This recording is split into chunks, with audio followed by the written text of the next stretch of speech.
Hey, Traveler. Paimon. Oh, Paimon knows that voice!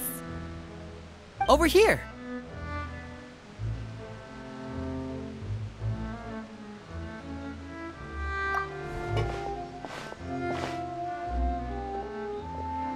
To borrow one of the more popular turns of phrase at the moment, this appears to be quite the fated reunion. Running into you two out of the blue like this has really made my day. I certainly wasn't expecting it. You can say that again. What brings you to Poisson? Wait, Paimon's got it! You must be here for one of your magic shows, right? Actually, we've run into a bit of trouble on the home front, so Father arranged for us to stay in Poisson for the time being. Oh, are Lynette and Fremine here too? Yep, along with most of the other members of the House of the Hearth. You may have noticed Poisson seems a bit more crowded than usual. So you're saying nearly the entire organization has moved to Poisson? Sounds like you've run into way more than just a bit of trouble. What's really going on? Well... Since the two of you are so curious, perhaps I can fill in the gaps. You scared Paimon half to death! Father, you're here. You know... On second thought, maybe we don't need to know? It's all probably super confidential House of the Hearth stuff, right? We totally weren't trying to pry or anything. No need to be nervous. I could sense your genuine concern from your conversation just now. Of course, I can also understand your confusion. Sending so many Fatui here to Poisson, it's only natural that some might suspect an ulterior motive to be involved. I understand. I'm well aware you've had your fair share of confrontations with the Fatui in the past, and I can't exactly guarantee that we'll remain on good terms in the future. As for right now, however, I would say we have little reason to be at odds, wouldn't you agree? The House of the Hearth could stand to be more open with those who have worked so closely with us in the past. As for the issue at hand, well, it hardly relates to any ulterior motive. To be frank, it all stems from a certain rumor circulating around the House of the Hearth. It's an internal matter. What sort of rumor? A rumor that a certain phantom child is hiding away in the House of the Hearth. A phantom child? Ooh, just hearing the name is giving Paimon the creeps. A spirit that should have long ceased to exist is lurking in the shadows of the House of the Hearth. So I decided to bring the children to Poisson before continuing to investigate the situation. I expect I should be able to track down the spirit fairly quickly. After that, it's just a matter of resolving the situation, if you will. It shouldn't be much trouble at all. If you're curious, or if you still have some concerns, it might be advisable to stick around for a few days. I'm sure the children would be exceedingly pleased to welcome some visitors. Lenny, I'll leave you to entertain our guests. I have some matters to attend to. Of course, Father.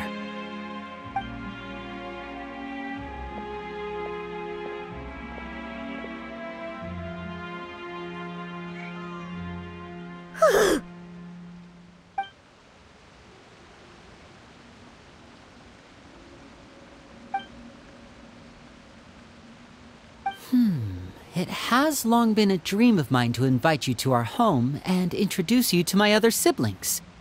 You're quite well known in the organization already. A lot of people have been talking about you, especially after everything with the prophecy. If you're willing, why don't you stay a while and have a little chat with us? Alright. We don't have anything else to do right now anyway. But let's be clear, we're just gonna be there as guests, okay? Don't get any funny... Oh, wait a second. For your guests, that probably means we'll be treated to lots of yummy food, right? Of course. During our stay in Poisson, we've been helping out the locals with some fishing. We bring in quite the bounty every day. In fact, today's the perfect chance for me to show you what I can do in the kitchen. Let's go. I'll take you to where we're staying.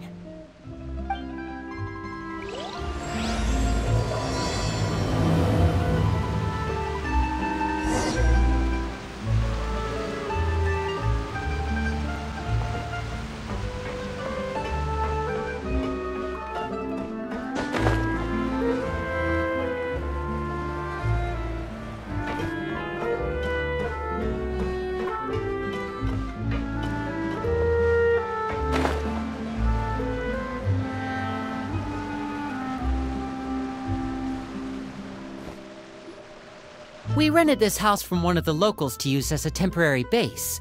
I'll come back later and tidy up a bit. After that, it should be all ready for you to stay in tonight. Awesome, thanks! So, where are we off to now? Well, when I happened to run into you two earlier, I was actually in the middle of distributing some supplies. With this many people staying in Poisson, we have to bring in outside supplies every now and then. I should probably make sure the rest of these provisions get delivered.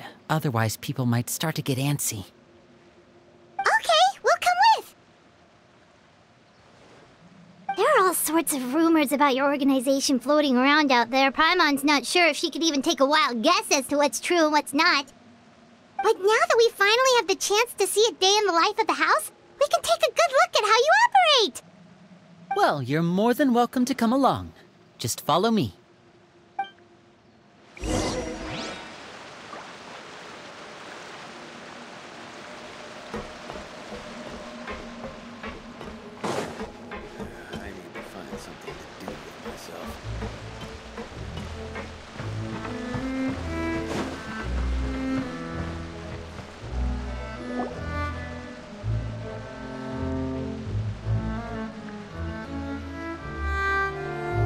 Linny! You're finally here! The supplies. I'm assuming you've... Brought them with me? Yep, here you go. Hello? Something caught your eye? It's the Traveler and Paimon! No way! Come here, everyone! Hurry! The Traveler and Paimon are here! One at a time, please. Don't crowd around them all at once. We don't want to scare off our guests now, do we? Oh, it's all right! Gotta say, Paimon didn't realize we were this famous. Of course!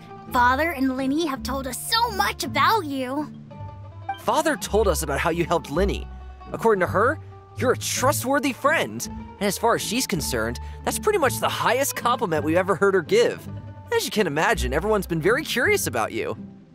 I heard the Traveler is so strong that she can move a mountain with her bare hands. I heard Paimon eats so much that she can clean out the entire pantry at Hotel de Boer in just 3 days! Wait a second! That's the rumor you heard about Paimon?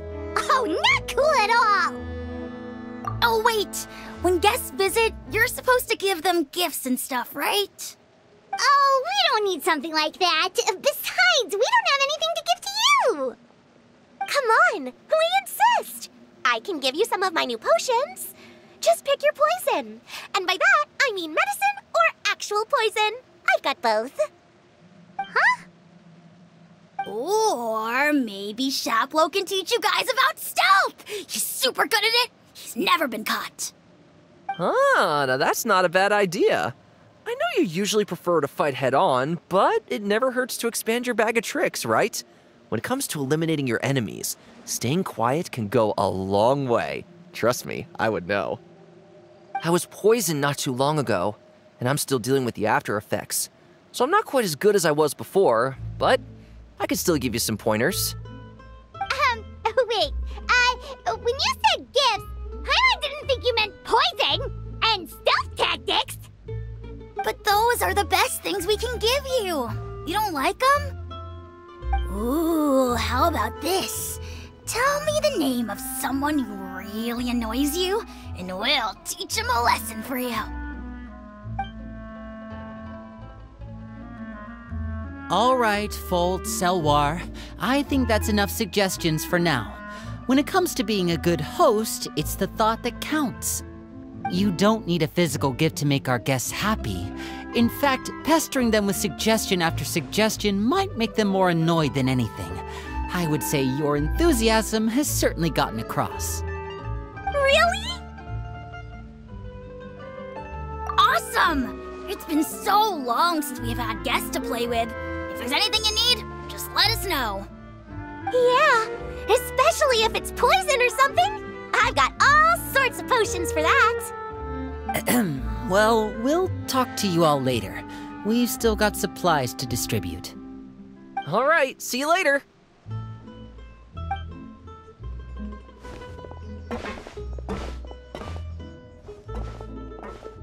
Bye!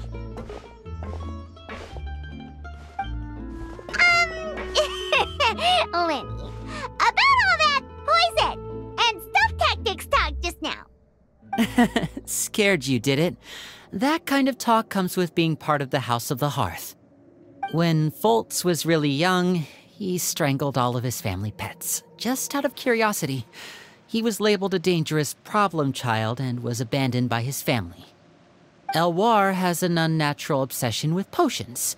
Father has forbidden her from trying all the different concoctions she comes up with, but she still tries to test them in secret. You really have to keep an eye on that one. Chaplot is around my age. While I'm mainly responsible for collecting intelligence, he handles surveillance. He's very passionate about his work and has no reservations about taking on some very difficult missions. I know you two probably aren't used to that kind of talk, but I can promise you they only had the best of intentions. Things like stealth tactics and developing different poisons, they really mean a lot to them. They were just trying to share the best of what they could offer, that's all.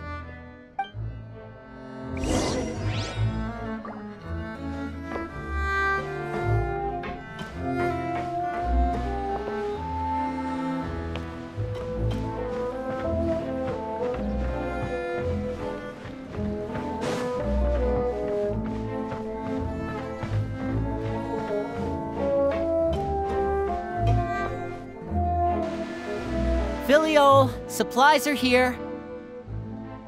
Thanks. And who are these two? Outsiders? Allow me to introduce you. This is the Traveler and Paimon. Oh, you're the famous duo I've been hearing so much about. It's nice to meet you. I heard you've traveled to all sorts of places. Is that true? Of course! We're making our way all across to that! Oh, good for you. You must be pretty familiar with Fontaine by now, then. Have you seen the new opera that started running recently? I think it's called... The 4,000 Thieves? Oh, this is the first we've heard of it. It seems like it's going to be fantastic. From what I've been able to tell from the posters, anyway. You should definitely check it out if you have the time. Oh, and there's The Blind Maiden, too. That one is supposed to have audience interaction. Seems pretty interesting. After this mission is over, I think I'll go get a manicure. Oh, maybe I should dye my hair. Wonder how much it'll cost. Is it just Paimon, or do these two seem much easier to get along with than the others? Looks like the House of the Hearth has some normal members after all. I heard that. Oh! Oops. I'm guessing you're referring to Foltz and the others? Yeah, we're definitely not all like them. I bet those crazies are practically foaming at the mouth right now. I'm sure they just can't wait to get back to Snezhnaya to carry out the plan. That's enough, Filial. Don't talk about family members behind their back, right? Whatever. Let's go. Guess this is goodbye then. If you ever have some time, we should go see the opera together.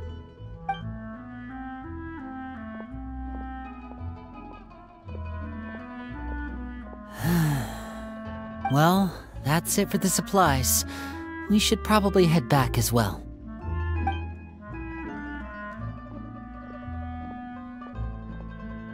Well, they didn't seem too happy with each other. Seems like there could be something more going on here.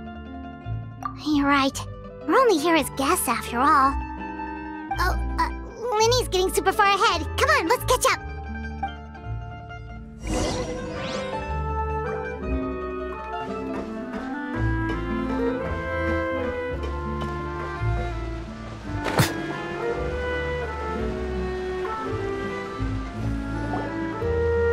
So, what do you think of the members you've met so far? Well, Father is always encouraging us to be strong-willed and independent. So if there's one thing we've got, it's people who aren't afraid to speak their mind. Well, I should probably get cooking. Wanna join? Of course! Then let's head out and... Huh? Fremine, what are you doing here? Well, Fremine, nice to see you again! you too. I heard you're here as guests of House of the Hearth. Welcome. We were just going to make some food. Why don't you come along? I could use some help in the kitchen, and I seem to remember you mentioning you wanted to make seafood soup for the traveler in Paimon. Seafood soup? Oh, Paimon's drooling already. Were you looking for something just now, Fremine? Maybe I can help. It's nothing. I just wanted to see if there were any extra supplies. Yeah, we've got some left over. What do you need? Some food and water. And some clean cloth, if possible. No problem. Give me a second here. Food, water...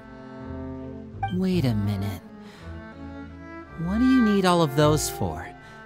You're not on any missions as far as I'm aware, and you were just going to come eat with us. So what's this all about? I thought I'd grab an extra portion because I get hungry at night. Could be because I'm growing, you know, and... Fremine, you remember what I told you?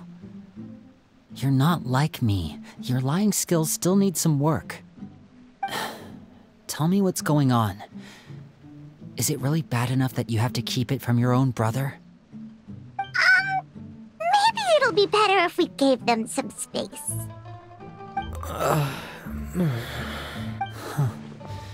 This is the first time I've seen that kind of look on your face. Whatever happened, does it have something to do with Father? Yes.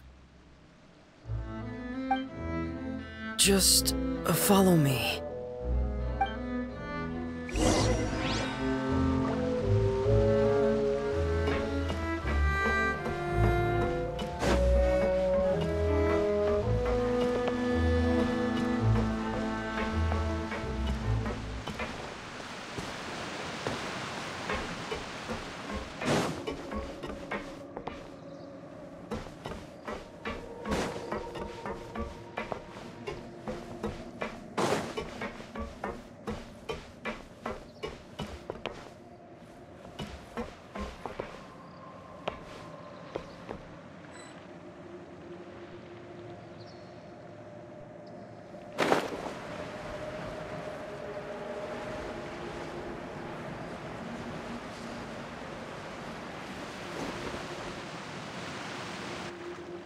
You're back! Oh, and you've brought some friends with you this time! Hello, my name's Linny. I grew up in the House of the Hearth. And you are? Hi, Linny. I'm also a child of the House of the Hearth, just like you! You can call me Clairvy. Clairvy? It's nice to meet you. Does that name ring any bells, Linny? No, not at all. That's not a name we have on our roster, I'm sure of it. What I'm not sure of, though, is how she managed to sneak in. She must be the phantom child Father's been searching for. From the looks of it, I'm guessing you were the one that found her, Fremine. You, haven't told Father, have you? No, I haven't told anyone. I've just been keeping her hidden. For how long? About half a month now. So ever since we got to Poisson, then, do you have any idea what you're doing? I know what I'm doing. Really? 'Cause from where I'm standing, it looks like you're hiding the very person Father has been trying to find. If Father finds out about this, everyone involved is going to be punished. You know the rules of the house, Fremine. I know you do. Father doesn't tolerate any form of betrayal. So why are you doing this? I've thought it through. And I just can't hand her over like that. Linny, don't you remember last year? Chaplot nearly died after getting poisoned during that one mission. He wasn't able to get back before the poison started taking effect, and not a single person was there to help him. That night, while I was sleeping, I heard a voice telling me to go save him. I opened my eyes, but I couldn't find the source of the voice. I thought maybe I was just hearing things, but I went to look for him anyway. Luckily, I got there with enough time to save his life. That feeling of being haunted, of hearing voices, it's happened many times in the House of the Hearth. I'm sure you've noticed. So what you're saying is, that was her? She was the one who spoke to you that night? Unless there are other spirits roaming around the House of the Hearth, I don't think there's any other possibility. If Clairvy were our enemy, it wouldn't matter whether she was a spirit or an actual child. I would have acted without a second thought, because that's what Father ordered us to do. But she's been living with us, helping us from the shadows all this time. I think that makes her family. I couldn't just hand her over to be dealt with. Not when there's so much we still don't know. So what's your plan then? You can't keep her here forever. Someone is bound to find out eventually. I haven't thought that far yet. I don't want to disobey an order from Father, but I also don't want to put Clairvy in danger. Come with me. There are a couple things I'd like to say to you in private.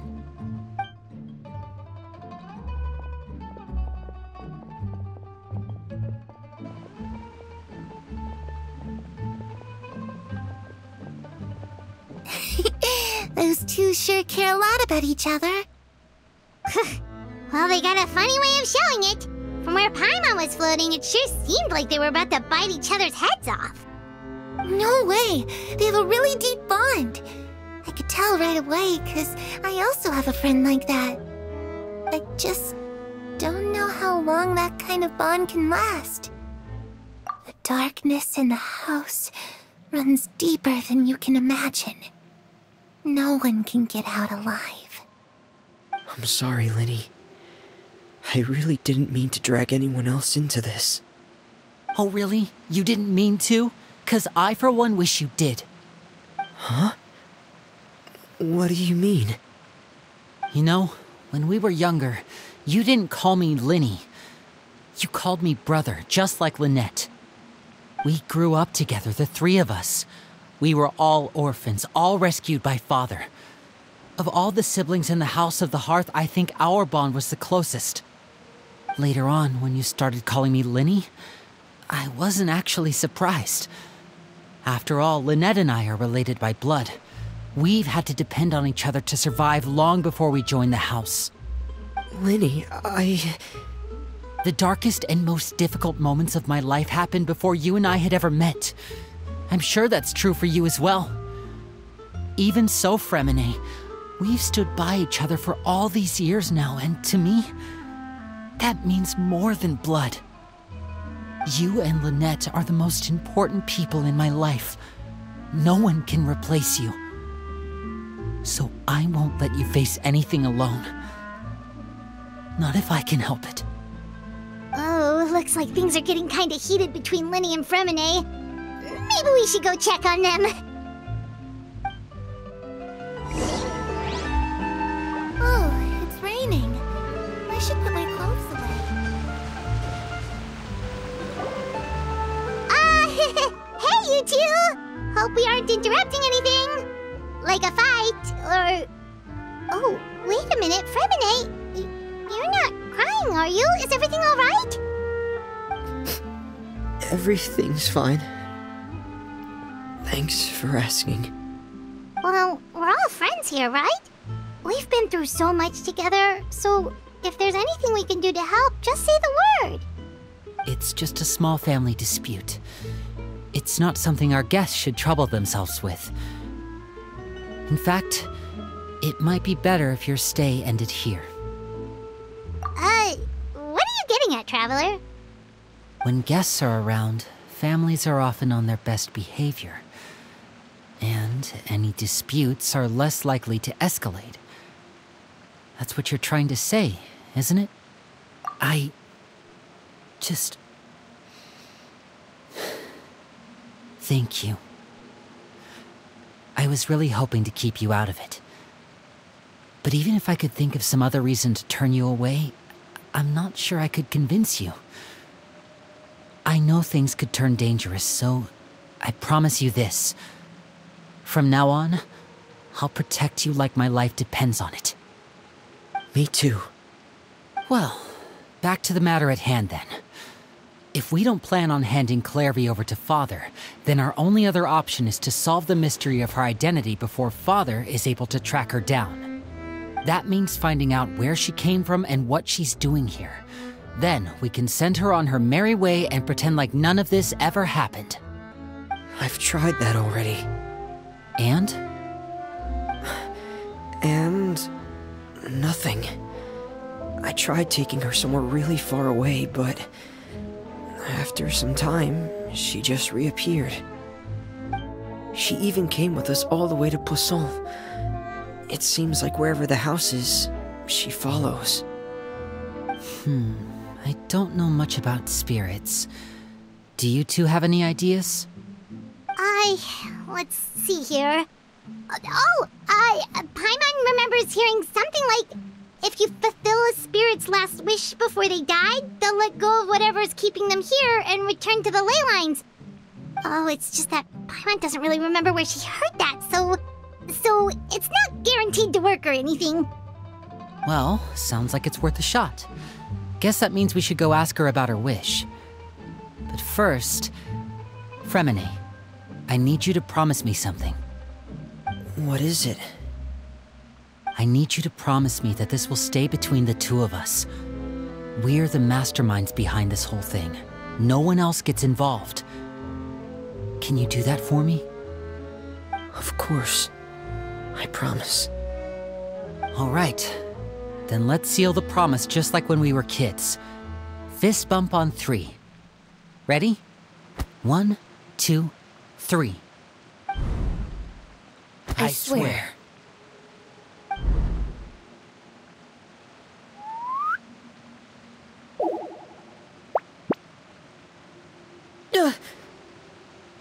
Whoa!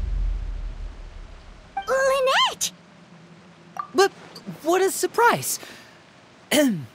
What brings you here, dear sister? And, when exactly did you get here?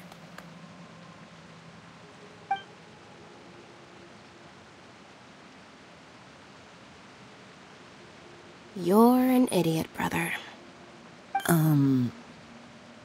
And you too, Fremine.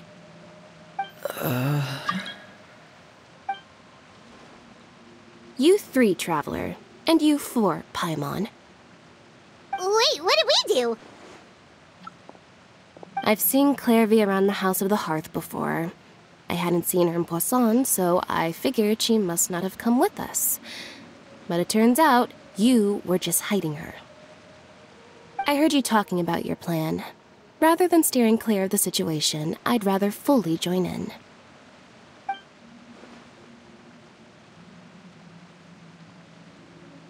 If you don't agree, I'll have no choice but to report everything back to Father.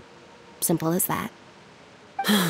You're not giving us much wiggle room here, Lynette. Well, I guess we're all in this together then. After we talk to Clairvy, we'll figure out our next move. There's no time to lose. Let's go.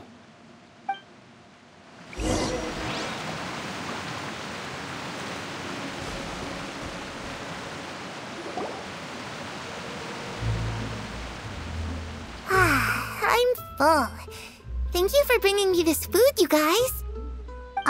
She said she's full, but the food doesn't look like it's even been touched. That's right. Based on what I've been able to observe, it doesn't seem like Clairvy can interact with the physical world at all. Still, when she's presented with food, she'll always linger around it for a good little while.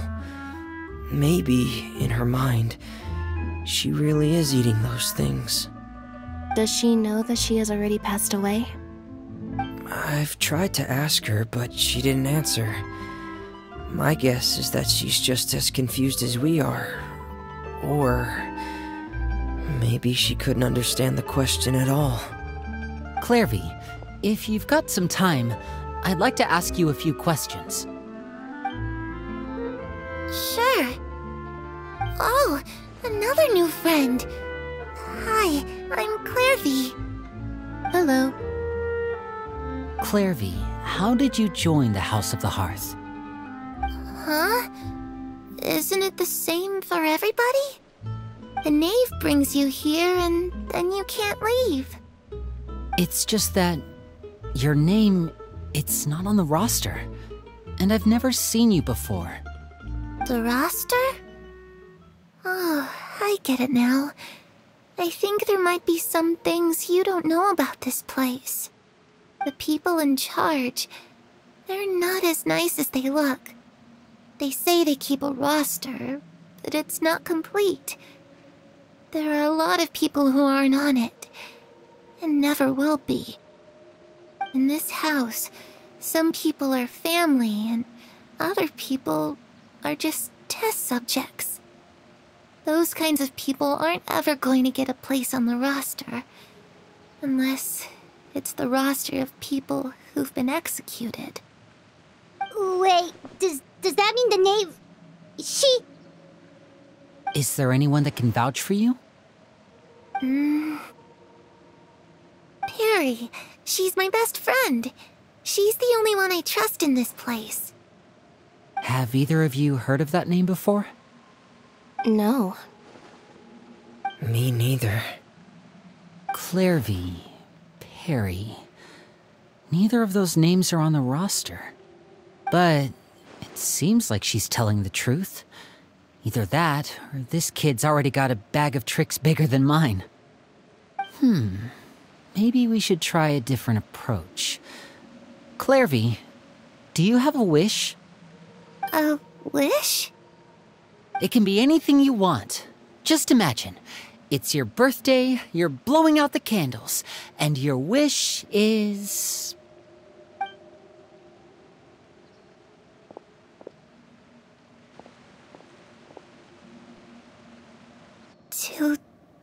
To go outside, where the sun can find me.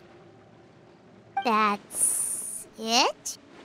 Well, that sounds easy enough. The darkness in the house runs deeper than you can imagine. No one can get out alive.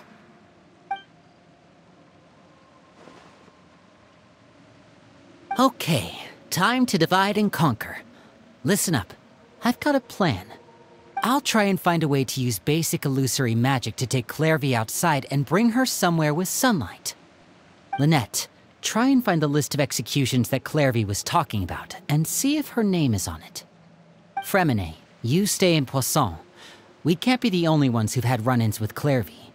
I need you to collect intel on everything she's said and done. Understood. I'll try my best. What about us? What should we do? I really appreciate your willingness to help, but this is a family matter. I don't want to drag you in too deep. It's too risky. Let me think. Since Father considers you to be guests, maybe you could stick by her side for a little while. You don't need to do anything except keep up some nice, casual conversation. Ah, Paimon gets it. You want us to distract her. I'll give you a magic bird. If Father suspects something, all you need to do is release it when she's not looking, and it'll alert me that something's wrong. Of course, that's only as a last resort. If Father doesn't seem to notice us, there's no need to make contact. We'll reconvene here tonight after all's said and done. If the worst-case scenario happens and we're discovered, just tell Father everything. We're not going to let our guests get punished for our own actions. That's where we draw the line. You too. Okay, this is where we part. Father should be at the beach nearby.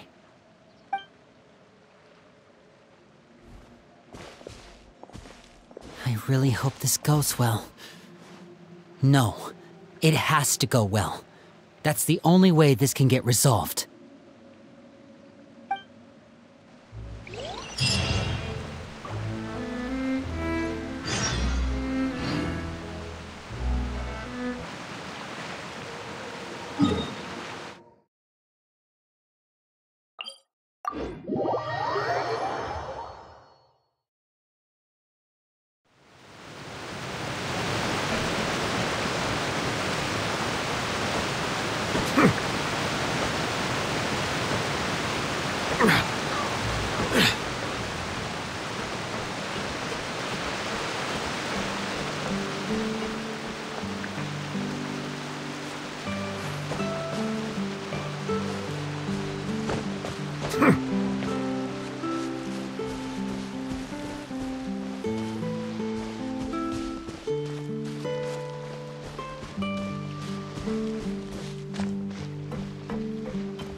It's the Knave! And... child! Hey, aren't you supposed to be in Snezhnaya recuperating? What are you still doing in Fontaine? Oh, it's you two. I didn't expect to run into you here. I was unconscious for quite a while after the fight in the Primordial Sea. After I woke up, I realized I was being taken back to Snezhnaya, and well, I couldn't have that now, could I? Not when I've still got unfinished business here in Fontaine. So, I mustered up all my strength and made the journey back on my own. What sort of unfinished business are we talking here? It has to do with Skirk, my master. I really wanted to meet up with her, but by the time I got back, she had already left. I still have so many questions for her. Without any other leads, all I could do was ask the Knave to help me track her down. She must have left behind some traces from her time in Fontaine. Oh, okay, so have you found any clues? Unfortunately, no. While the House of the Hearth is adept at collecting all manner of intelligence, certain existences can still manage to escape our purview. Basically, unless Master feels there's a need to meet with me, she's not going to be found. But that problem has an easy fix. I just need to become stronger, and then... Paimon thinks you should focus on getting better first. The worst of it is over. It's all thanks to that one kid from the House of the Hearth. Elwar, I think her name was. She gave me a bunch of random potions to drink. They didn't go down easy, let me tell you. Pain and chills all over. But they really did help speed up my recovery. And that's good, because it looks like I really do have to head back this time. The old man's been putting the pressure on me. He sent someone to tell me I'm needed for some sort of project. Project Stuja? Yeah, that's the one. I heard Regrader's involved too. I'm not looking forward to having to listen to all his monologuing, that's for sure. Hey, maybe you could think of a way for me to stay in Fontaine for a little longer. Helping Linny and the others brush up on their fighting skills would be far more interesting. If you and I could spar, that would be even better. I've been waiting for a chance to see you go all out. And what a sweet little daydream that is. But I also have a role to play in all this. I'll be leaving Fontaine shortly as well. Besides, considering how little they see fit to step outside the homeland, being called on to return to Snezhnaya by such illustrious dignitaries. What a great honor. Wouldn't you agree? One I could do without, I'd say. Is it just Paimon? Or does it kind of seem like they're... So, dear guests of the House of the Hearth, to what do I owe the visit? Well, we just... Right! We're super close to Linny and the others, but we still don't know much about you! Is that so? Introductions have already been made, have they not? Oh, well, you see? There's only so much you can learn about someone from a short introduction. At least tell us something a little extra, like... Why do you call yourself father? Huh, good question. I'd also like to know. The fact that you have to ask tells me our intelligence work has been quite successful. Telling you the answer to that question would only serve to undermine that success. And we can't have that, now can we? Spoken like a true diplomat. That was some expert sidestepping right there. Well, if there's nothing else, I think I'll take my leave. I still have a small matter to resolve at home. Wait, don't go!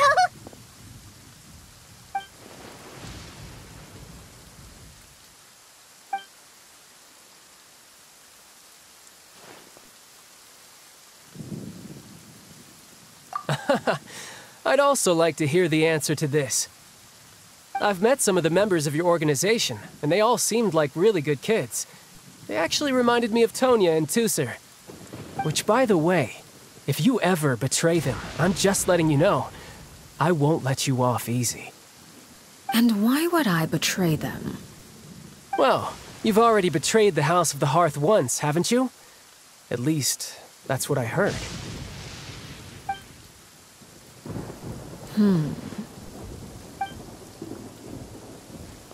Okay, I admit. That's just what the old man told me. The rooster, I mean.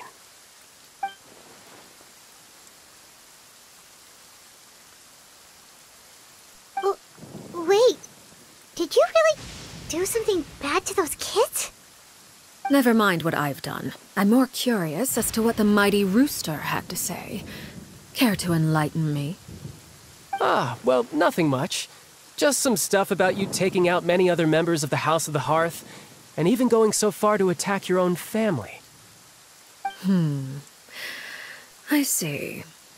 Oh, based on your reaction, I'm guessing it's all a bunch of lies. Hardly. I don't appreciate his particular turns of phrase, but I suppose he didn't say anything untrue. Although, it would be more accurate to say that there is a certain level of prejudice involved, but I don't intend to clear that up just yet. Prejudice has a funny way of concealing the real truth behind certain things, an attribute that I find to be quite advantageous.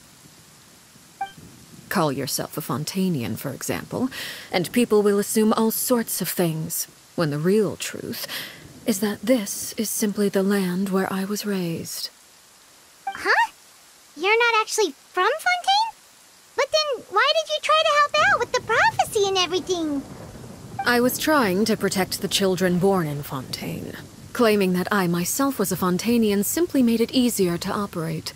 People would hardly suspect a fellow Fontanian of having any ulterior motives. Who wouldn't want to save their homeland after all? The primordial sea wouldn't have any effect on me, but it would have caused great harm to the House of the Hearth. Well, you wanted extra information, didn't you? There you go. I hope that satisfied your curiosity.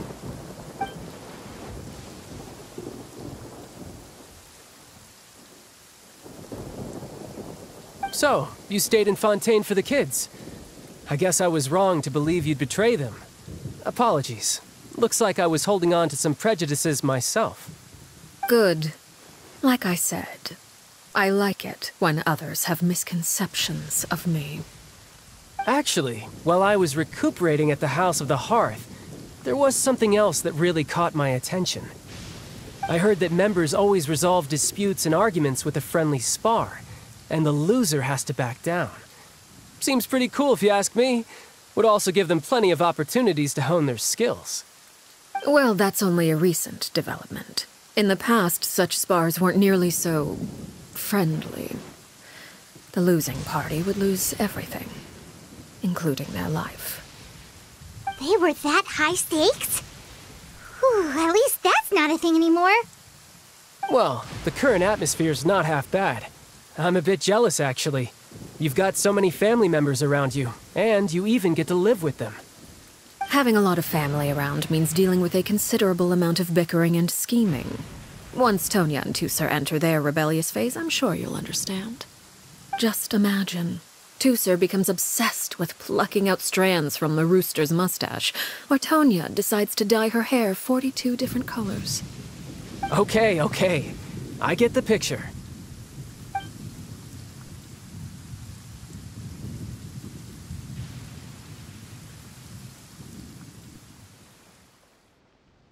Well, would you look at the time? I should probably get going. Traveler, Paimon, I'm not sure where our paths will cross next, but the next time we run into each other, we should definitely try and find some time to spar. Again, maybe this is a conversation we can have when you look less like you're gonna kill over. All right. Well, thanks for everything, Arlecchino. No thanks necessary. You also played a part in obtaining the Gnosis. I would say we can call ourselves even. I like the sound of that. Well, I'm off. See you all some other time.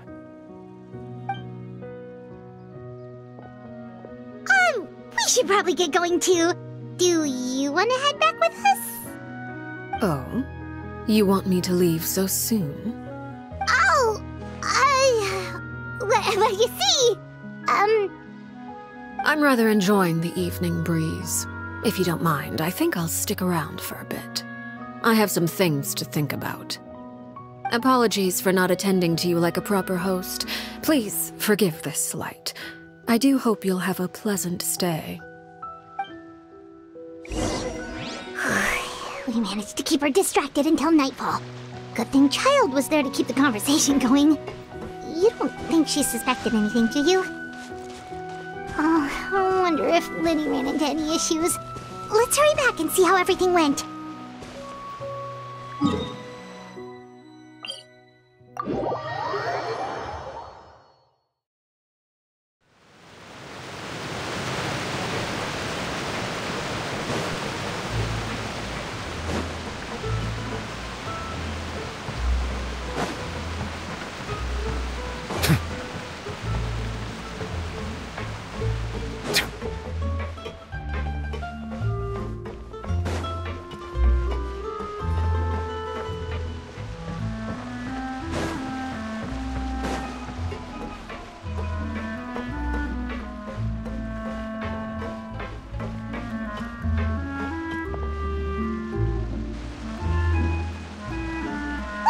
How did everything go? Well, long story short, we ran into a small issue.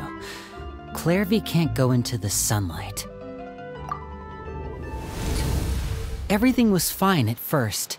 She followed me up to the surface just like I told her.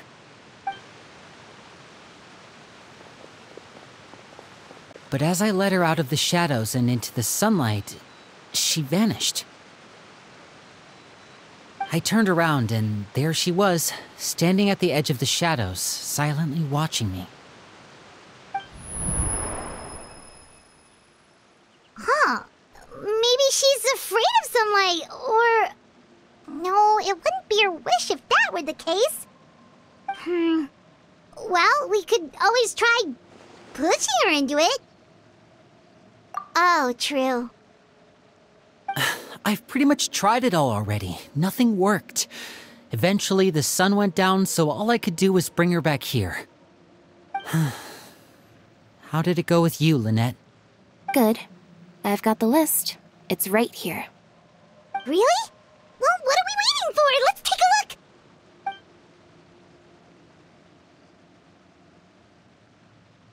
Oh, that's a lot of pages. Oh, it's gonna take forever to get through it all. We can each take a section. Here. La Pouillade, L'Endroit, Chambel, Horaire.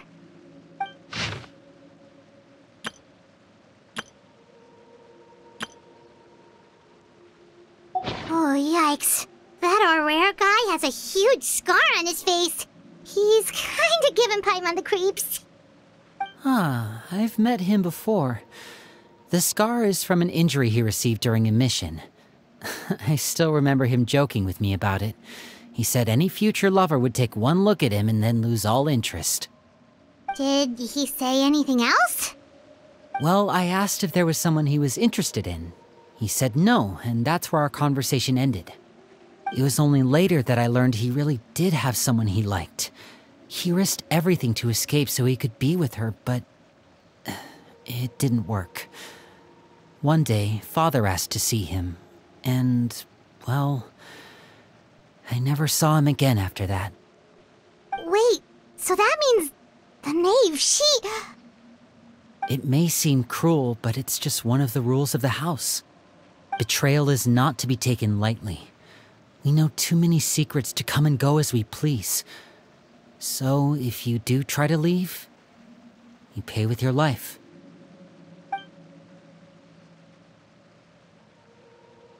Her name's not here, huh? Well, that's not too surprising. It doesn't seem like this list is complete. It only contains records dating back around 5 years. Let's shift our attention then. Fremine, were you able to find anything out? Fremine. Sorry. I was thinking about something. I managed to talk to quite a few people, but I couldn't help but notice that the atmosphere in the house was a little... strange. Strange? Yeah, I mean, I know there have been arguments in the past, times when people haven't gotten along. Chaplot and Filiol are a good example of that. Oh, those are two of the people that we met while delivering supplies. Paimon can see how they might not get along. They had very different vibes, and their, interests seem to be pretty different as well. That's to be expected, actually. Father brought us all here, shared her knowledge with us, taught us how to fight. That's one thing we all share. But that's also where the similarities end. Not all of us feel the same desire to stay here.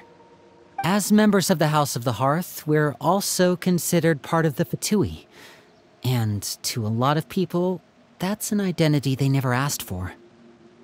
Certain members get older and realize they want something else for themselves. But considering the rules of the house, most people would never say that out loud. People like Chaplot and Foltz are loyal to Father and her vision. They're proud to be part of the Fatui.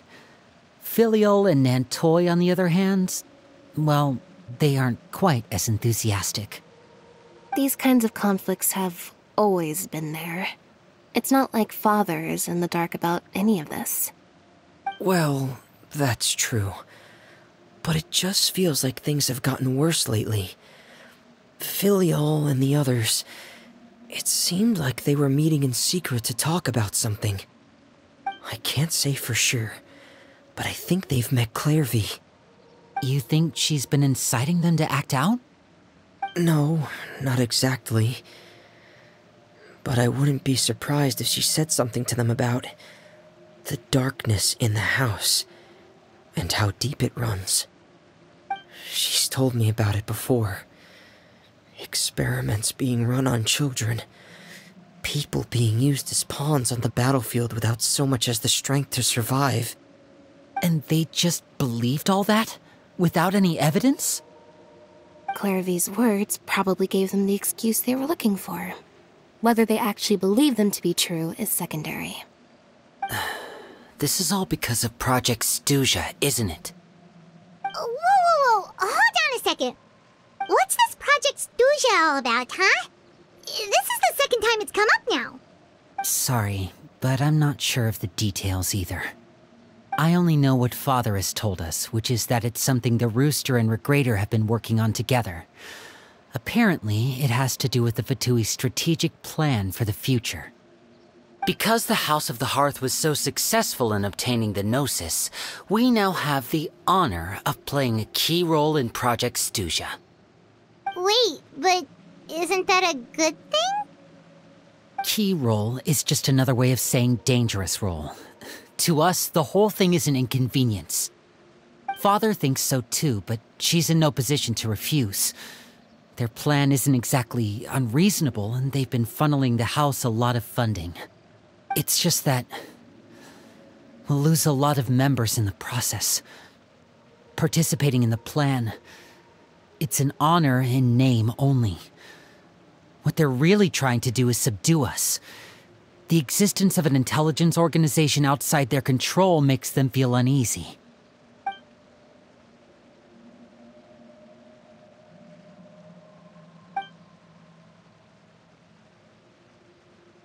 Okay, super complicated top secret Fatui business aside, what does all of this have to do with the conflicts you were talking about earlier? Paimon doesn't get the connection. External pressure has a way of exacerbating internal strife. You can't overlook the power of fear either.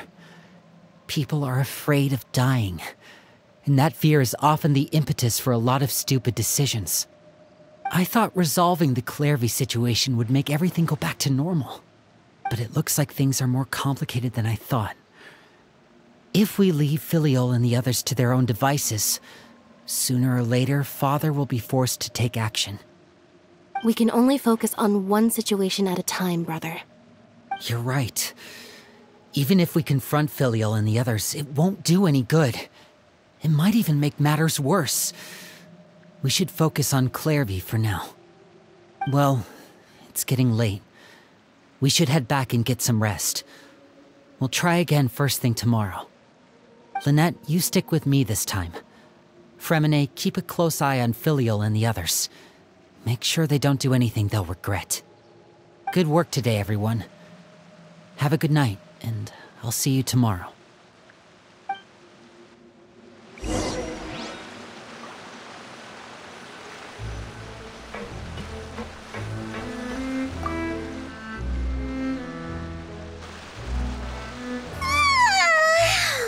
I'm always looking forward to an early night, but she can't sleep at all. Hey, you don't think the Knave will be too angry with Linny and everyone if she finds out about all this, do you?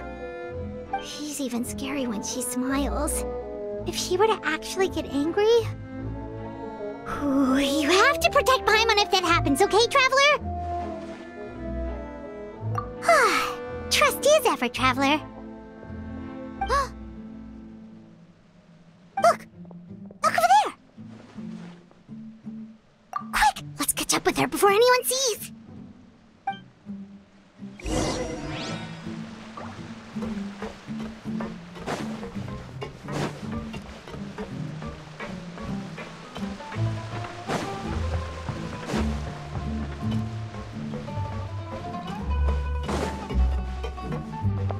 Over there!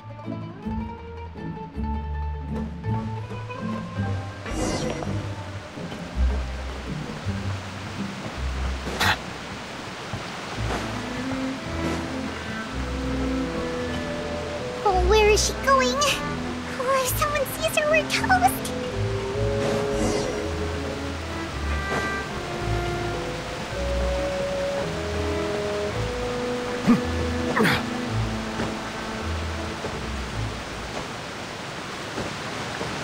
Oh, look! She stopped!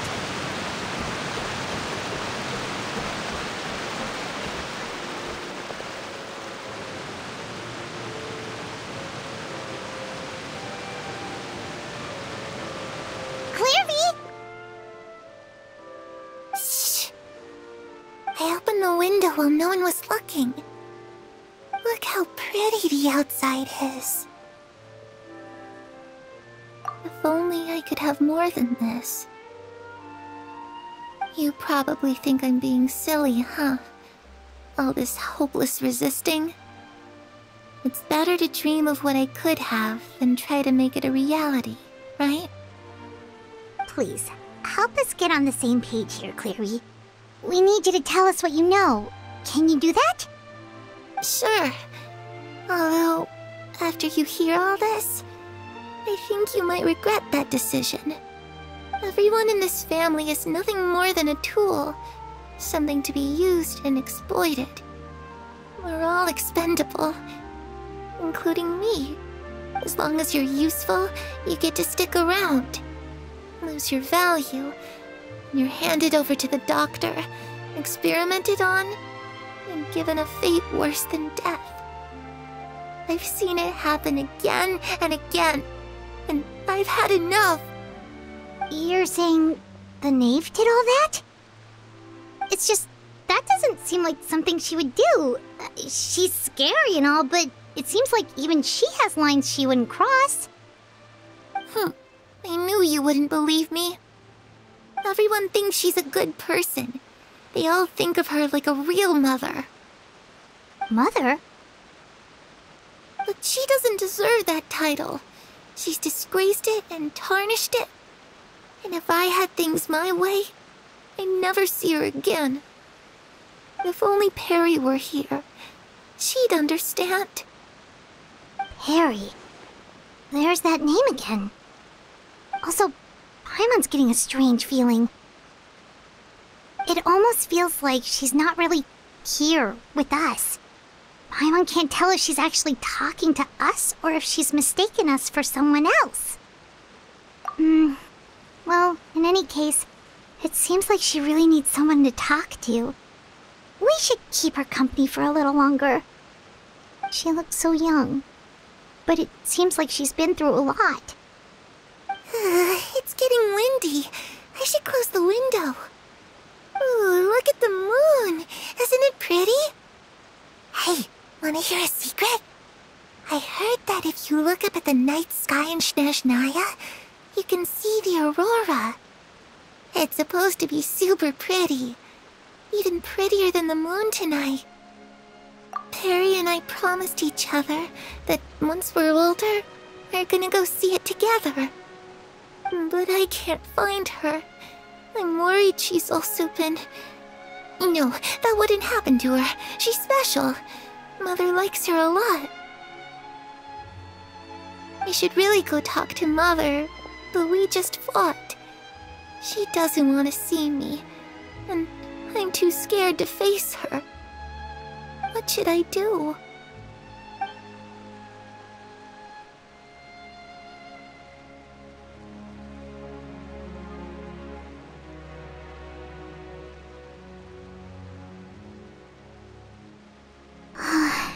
Paimon really doesn't understand what's going on with her. Well, let's head back. We've got an early morning tomorrow.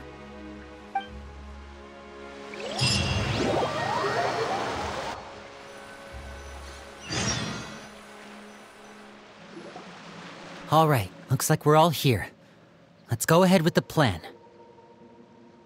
Oh? What is it? What makes you ask that? Well, we kinda ran into Clairview last night, and that's what she told us.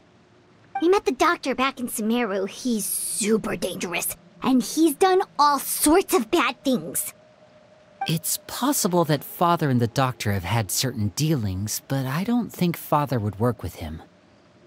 We're not really on the same side, so there's not a lot of trust between them.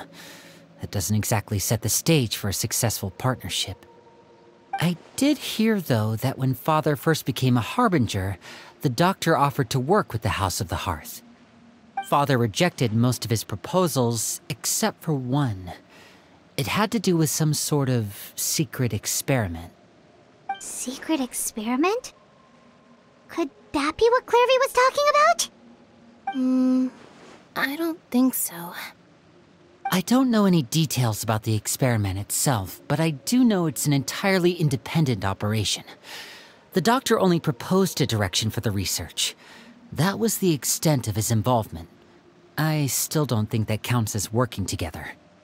The details of the experiment are confidential, but complete records are kept on all participants.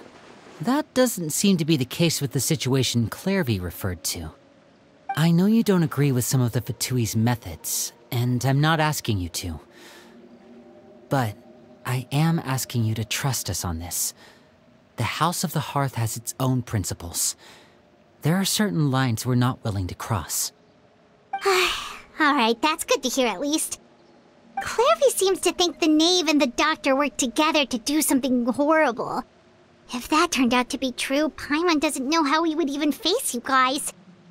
It's just that it doesn't seem like Clairvy is lying either. The easiest thing to do would be just ask the Knave directly, but Paimon doesn't think she'd tell us. Father didn't come back last night. She's probably still near the shore. We'll be counting on you to distract her. Lynette, you're with me. Fremine, you know what to do. Be on your guard, everyone. All right, let's get to it.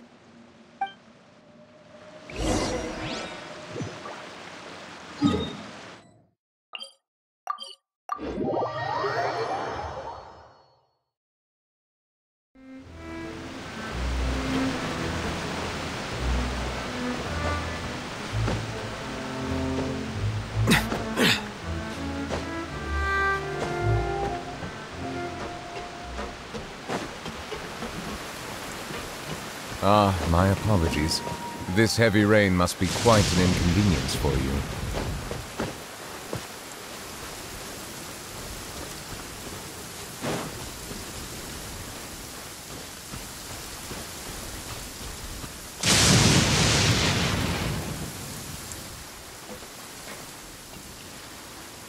Ah, it's you two again. I must say, you look a bit pale. Did you have trouble sleeping last night? A little. Perhaps if you had less on your mind, you'd be able to absolve yourself of such troubles. So what are you planning to do now? Catch up on some sleep? Or should I give you some time to rack your brain for a topic to discuss before I ask any questions? Although I must profess to being curious. Without child here, how do you plan on distracting me? Us? Distract you? A good one. But no, we were just here for a chat. Looks like you could have used some extra time to think. No matter. If you don't have any other plans, why don't you accompany me somewhere? Don't worry. I'll be sure to steer clear of any scheming children. The ocean breeze is sure nice today. Children always think they can hide things from the grown-ups. But nothing gets past me. Least of all a little scheming. I think I'll let them have at it for a little longer. I can be very patient. Well, I'll leave you to think things over. If you're so inclined, meet me outside the Palais Mermonia. Good things come to children who do as they're told. So I do hope you decide to tag along. If only for your friends' sakes. What should we do? She clearly knows about everything we've been doing, and Paimon doesn't think it'd be a stretch to say she was threatening us just now.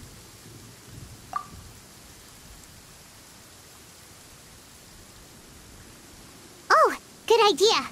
Hopefully he sees it in time. Well, we should probably head to the Palais Mermonia. Paimon doesn't want to find out what happens if we don't show up. Based on what the Knave was saying just now, it sure didn't seem like it'd be anything good. Okay, then we probably shouldn't keep her waiting. It seems like Lynn and the others are on thin ice, so let's do our best to not get them in any more trouble.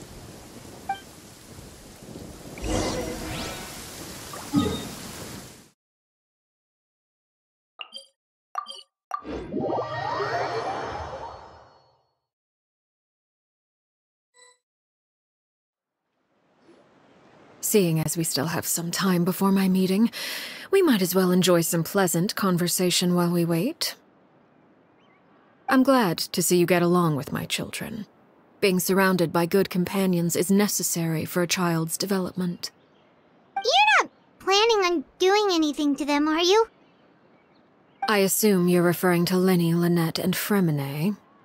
Although, there's that situation with Filial and Nentoy as well. It appears quite a few people have been acting out lately. No matter. I'm not one to discriminate.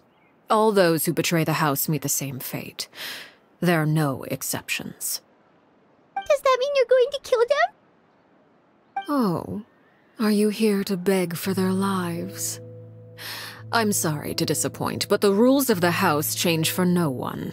In my organization, everyone is responsible for their own actions. But don't you care about them at all? They really respect you. They even call you father. You must feel something for them. Any organization in which feelings come before principles is one destined for ruin. The House of the Hearth is hardly an exception.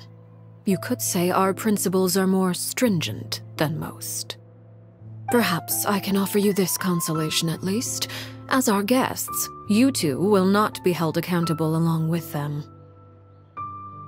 I would imagine Linny, Lynette, and Fremine will be able to keep their lives. As for Filial, Nantoy, and the others, I'm afraid there's little I can do. They can try to escape, but once you know our secrets, there's no getting out alive. But that's awful. Ah, you seem concerned. Out of consideration for my guests, I suppose I could turn a blind eye for a little longer. If Linny and the others manage to dispose of Clairvy in the meantime, all evidence of their wrongdoing will be lost. In that case, I could hardly punish them for something I couldn't prove. If their efforts are unsuccessful, on the other hand, all will be held accountable, and the punishment will be severe. Of course. Oh, and here, I believe this belongs to you. Do try and keep better track of it next time. It takes a considerable amount of time to train a bird like this. It would be such a pity if you were to lose it. Permanently. Wait, where did you get that? Well, I'm afraid that's all the time we have to chat. Now, for the matter at hand. I asked you to meet me here because I have business at the Palais Mermonia. It has nothing to do with you, but I think it would be prudent for you to stick by my side for the time being. There will always be time later to run off and tell Linny what you've learned. Well, time to go. Looks like we wrapped things up just in time.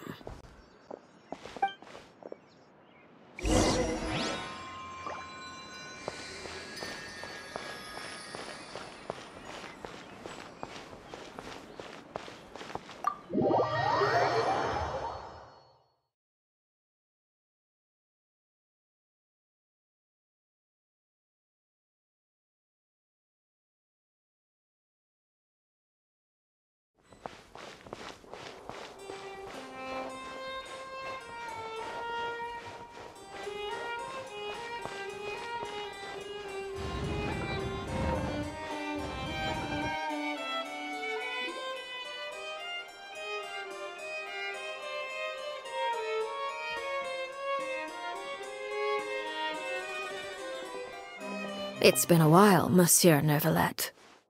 I must say, I wasn't expecting my meeting request to be approved quite so quickly.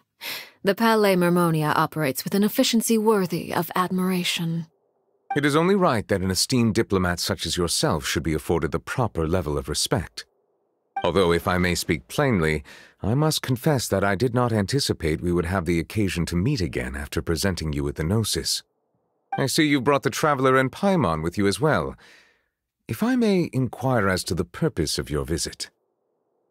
I'll be departing Fontaine shortly. There is, however, an outstanding matter that I would like to see resolved before I go. It requires a rather lengthy explanation, I'm afraid. So I took the liberty of explaining everything in this proposal. Please review it at your leisure, Monsieur Neuvillette.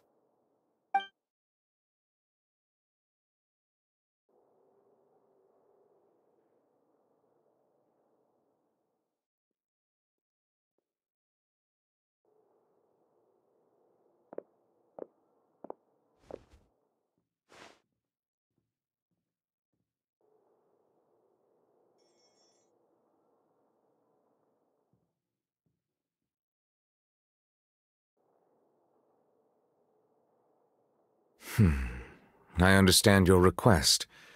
However, at the risk of causing offense, I must admit that I fail to see why you would wish for such a thing. I heard you have a certain fondness for water tasting, Monsieur Neuvillette, so allow me to use water as an analogy. A family is like a large body of water with countless rivers flowing in and out. As someone who watches over this system, I would hope that each river that flows from the source will eventually reach the ocean. Of course, objectively speaking, I know this is impossible. Most of the rivers will dry up along the way, disappearing into the ground and leaving nothing but a barren riverbed behind. Not all rivers are destined to reach the ocean, but I would not see their existence rendered meaningless. I believe the water that flows within them is simply meant for a different destination, like a field in need of irrigation. Or perhaps the glass of a certain water-tasting enthusiast. Did you get any of that, Traveler? Your words paint an optimistic picture indeed. Allow me to remind you, however, few among us are willing to sip from a glass filled with tainted water. It may have been tainted at one point in time, but not to worry. I'll make sure it's strained of all impurities and returned to its cleanest form. I seem to recall there being a transactional aspect to your proposal. Perhaps you could expound on that? If you accept my proposal, Monsieur Neuvillette, I will gradually withdraw my forces from Fontaine. And, unless absolutely necessary, I will no longer carry out any special missions within Fontaine. I presume I can take your words to mean that, in the future, cases similar to the Tartuffe assassination will cease to cross my desk? Tartuffe? Ah, that thief who embezzled funds from all those charities, you mean? My deepest condolences to his family, but without any evidence, I cannot imagine how the House of the Hearth might have been involved in his passing. Of course, if you accept my proposal, Monsieur Neuvillette, I'm sure certain measures could be taken to reduce the frequency of such troubles. You choose your words carefully indeed. In that case, I am inclined to accept your proposal. My thanks for your generosity, Monsieur Neuvillette. Well, with that settled, we should be going now. I took the liberty of bringing along 2 bottles of spring water from Snezhnaya for you to enjoy. I do hope I get the chance to hear your impressions. Perhaps at our next meeting, yes? Indeed. I trust you would not overlook your commitment in the meantime. All right, Traveler Paimon. Time to go.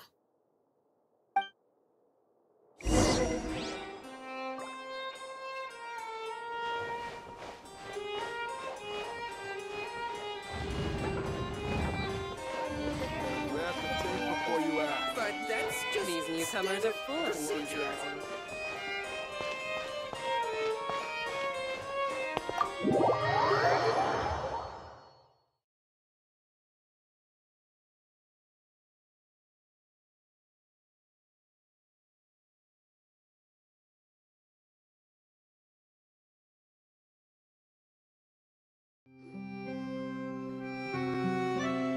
So, what exactly were you talking about back there? Paimon only heard you mention some rivers, a large body of water, and then some kind of irrigation scheme. You really want to know? I would imagine there might be more pressing concerns at the moment. Lenny, Paimon really hopes everything's going okay.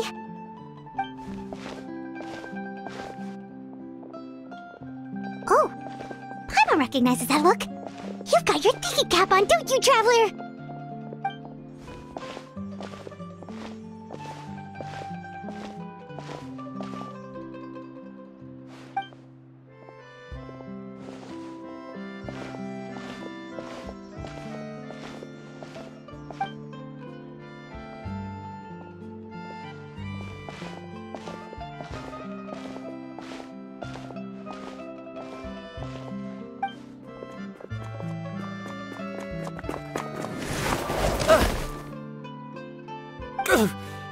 Oh, shoot. Are you all right? Oh, jeez, I'm so sorry. I was so focused on selling these papers, I wasn't looking where I was going. Well, let me make it up to you at least. Here, take this paper. On the house.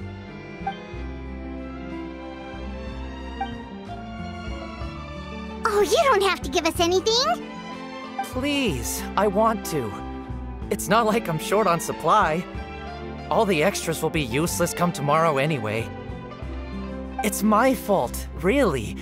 I was just trying to bring home some extra mora for the family, but I bit off more than I can chew. I haven't had many takers today, so I'm still swimming in papers. What's going on here? Nothing much. I just ran into your friend here on accident. I should probably get going, actually, so... Hold on. Of course, I'm happy to compensate you with mora, it's just... I don't have any on me at the moment. I'll take 3 papers. Here. Your payment. Oh! Thank you for your patronage. May the Archons bless you with good fortune. If only I had the chance to run into such generous customers every day. I should probably just take on a smaller inventory though, right? I'm getting married soon, so sometimes it's hard to not get ahead of myself. Anyway, I should head out. Goodbye! Well, now that my affairs are settled, we should take the boat back to Poisson. We've even acquired some light reading to enjoy along the way. Actually, why don't we stick around for a little longer? Paimon just realized how hungry she is. She can't head back to Poisson on an empty stomach.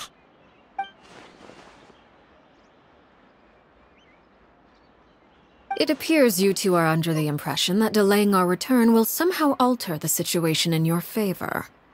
I'm sorry to ruin your fantasy, but your efforts are meaningless. That being said, I could be persuaded to give Linny some extra time. I just have one condition.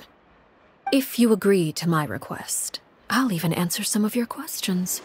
You're quite curious about Claire V, are you not? And my relationship to her. Wait, why are you being so generous all of a sudden? You're not gonna ask us to do something bad, are you? You overestimate yourself. You don't have the talent for bad things. Then what can you possibly... The most important consideration in a negotiation is that both sides receive something they want. Demands and threats only get you so far. Wonderful. Here it is. When the time comes, make the choice that you deem most appropriate in the situation, and lend your help to the House of the Hearth. Okay, sounds normal enough. But what do you mean, when the time comes? When is that supposed to be? That is for you to decide. Then we have a deal. Follow me.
What is this place?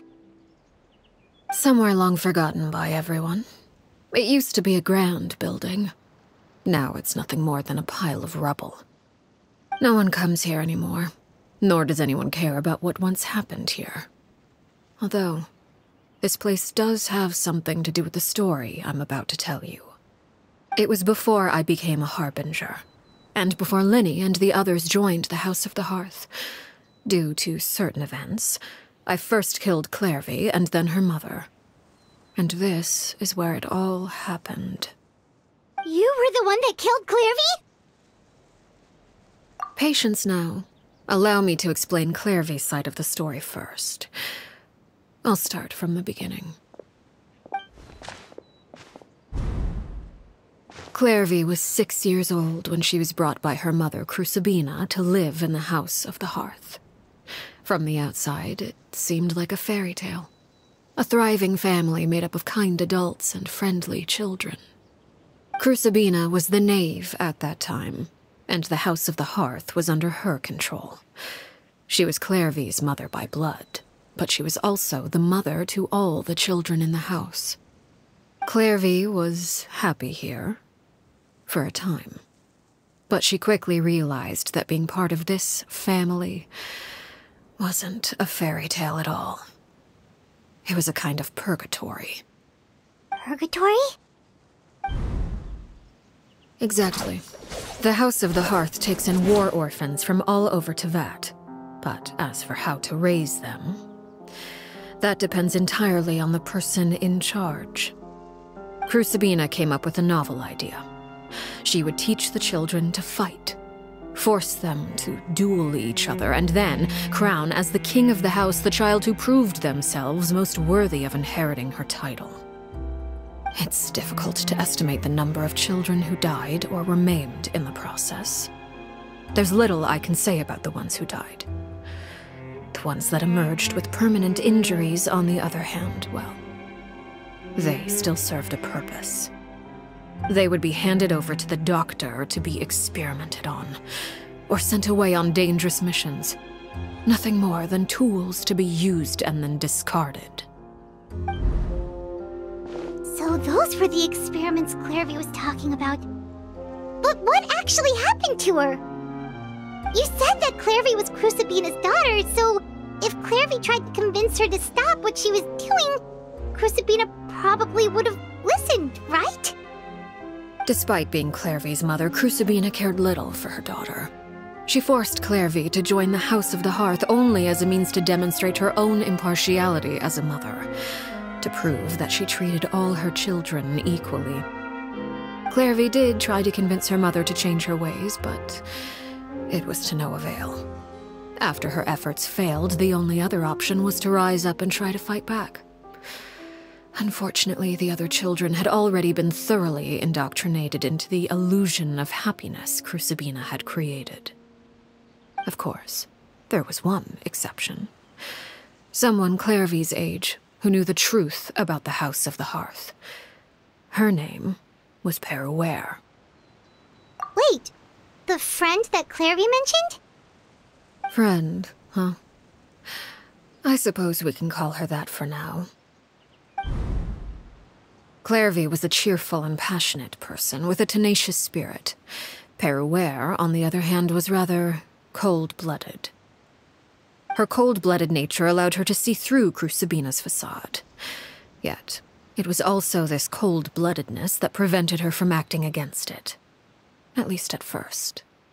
While Clairvy longed for freedom, Peruere was convinced that, amid all the fighting and violence, she would make it until the end. Despite their differences, the two became fast friends, united by their knowledge of the truth.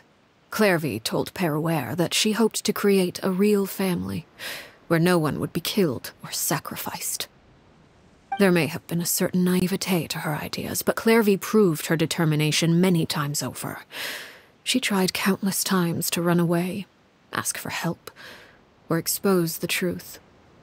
But her efforts only earned her beating after beating. The only thing that kept her going was her strength of will.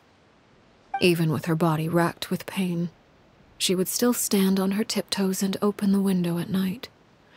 She and Peruere would look out at the moon together, a fierce longing for freedom shining in her eyes. But one day, that light simply vanished. Oh no. What happened? Her hopelessness resulted from a culmination of things. 10 years had passed. 10 years worth of failure after failure. She and Peruere weren't children anymore, but finding any chance to escape still seemed as hopeless as ever. It was during this time that Peruere suggested a new plan.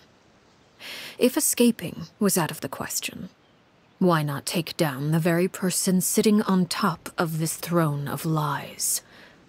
Mother herself. Clairvy rejected that proposal.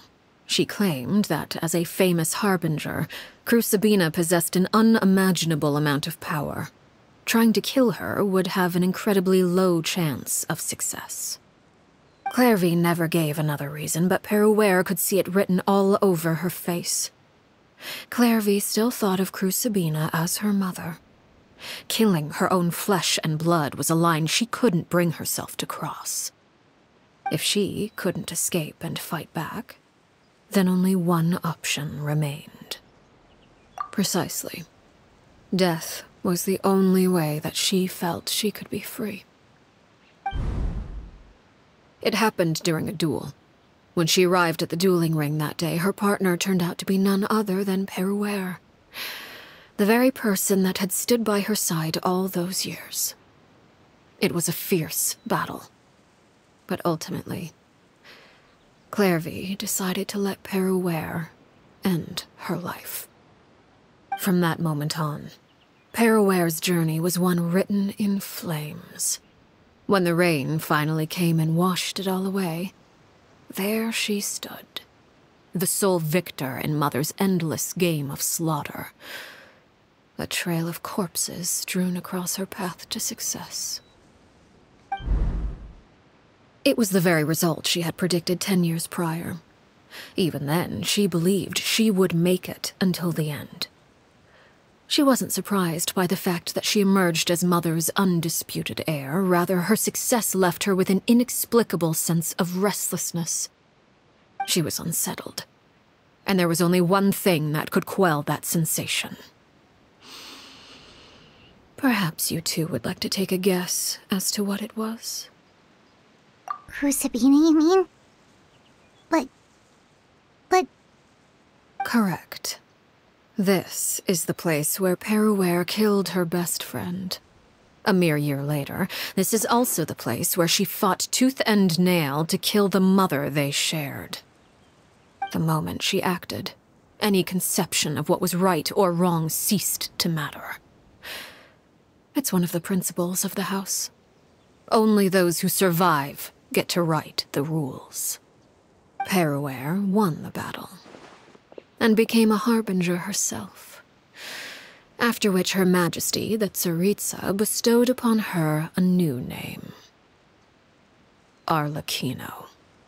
So the Perry Clairvy was talking about... It was you all along. You're Peruere. Arlecchino is just a name you got later. I left that name behind long ago.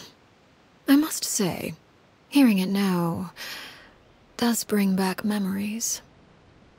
After I defeated Crucibina, the moniker of Mother died with her. I chose to forego the title she called herself, and even chose to give up my own name. I rebuilt the House of the Hearth under a new identity. Not only as Arlecchino, but as father. And that is where the story ends. Any more questions? Yeah. Based on what you just told us, Clairvy wasn't a little kid when she was killed. So the Clairvy we met... Was she really a spirit at all? I suppose you could call her an illusion born of flame. Her existence is like ashes to a fire. Something left over in the wake of blaze and ruin. You see, a certain power runs through my veins. It's not unlike a curse. My flames leave behind shadows of anything they consume. Of course, the chances of those shadows morphing into a sentient entity are exceedingly slim. Clairvy is a very special case. Clairvy died when she was 16 years old, but what emerged from the flames was her 6-year-old self. Her appearance wasn't the only thing affected. Most of her memories were lost to the blaze as well. Memory is a mysterious thing indeed. Losing a portion of your memories will alter your sense of self. Lose 10 years' worth, however, and it would be like living in the past. Like returning to a version of yourself that never grew up. No wonder Paimon got such a weird feeling when we were talking to her. Perhaps I should put it this way. Clairvy is someone trapped in time. It may seem like she exists with us in the present, but she truly lives in the confines of her own past. So if all of that is true, then you must have known about Clairvy for a long time. Indeed. She's a rather volatile and unstable entity. Sometimes she would look after the children. She's even saved some of their lives. But other times, she would hide from me and become obsessed with revealing the truth about the house to anyone who will listen. Shadows don't have the capacity to learn or grow. Any new information they encounter is quickly forgotten over time. Your attempts to expose Clairvy to sunlight, they failed, yes? The reason is actually quite simple. In Clairvy's mind, the house is impossible to escape, and it is this very perception that traps her there. But no matter. All I have to do is kill her again, and all will be resolved. I don't anticipate so much as a single speck of ash will be left behind this time. Wait! Paimon can understand why you might want her gone, but isn't there another way? So what if she's trapped in her 6-year-old self? She's still your friend! At least talk to her first! It's too late for that. She broke the rules, and now she must be punished. That goes for Filial and Nantoy as well. She's had quite the effect on them. I hope you understand. The difference between Crucibina and myself lies in our formulation of the rules, not our policy for enforcing them. Upholding the rules without question is a trait we both share, because that is how a household should be run. Is this really what you want to do? Whatever could you mean? Don't you want to say a proper goodbye at least? Whether as a killer or as a father, there are two things that must be avoided at all costs: anger and sorrow. Anger makes you impulsive. Sorrow causes you to waver. Well, it appears it's about time to proceed. Before we arrived, I told some of my well-behaved children to bring our troublemakers here by nightfall. I do believe I've kept my end of the deal. I gave your friends quite a bit more time. As for what happens now, we'll just have to wait and see.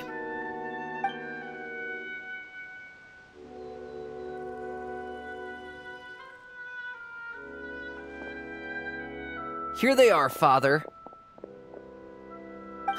You gonna execute him? Seeing something like that would actually be a first for me. Lenny! I'm sorry. I heard about how you helped buy us more time. But I still failed. I couldn't find a way to fulfill her wish. Huh? Are you... Perry? Indeed, it's been a while, Clairvy. Perry! Shh, stay right there. I'm sorry to postpone our reunion, but first I believe certain scores need settling.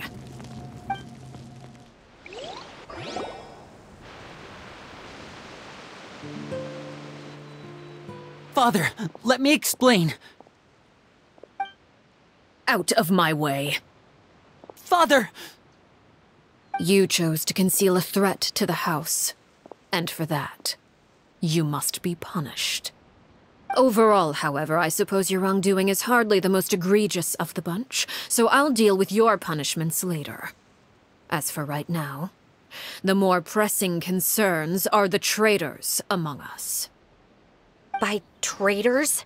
Do you mean us? Father, let me explain. We didn't mean to... Fultz, why don't you share what you heard? Yes, Father. Secret Midnight Meeting number 3. Participants, Filial, Nantoi, Sato, Toddy. Nantoi clearly said, if only Father wasn't the one who took us in. Sato added, I'm sick of this life. I just want to live as a normal person. Filial was the worst of them all. She called us crazies and said a bunch of mean things about Father. I did not! You're lying! Fultz is trying to frame us. It's not like I'm the only one who heard those things. After that, you and Toddy and a bunch of other people started talking about Clairvy. You were using all those things Clairvy brought up as an excuse to question Father. We're birds locked in a cage. The only way out is to destroy it. That's what you said, wasn't it? You little... You just want me gone, don't you? What did I ever do to you, huh? And you, Sheplo, have you forgotten who stood by your sickbed, watched over you, and changed your dressings? Come on, let's hear it then. What's your reason for all this?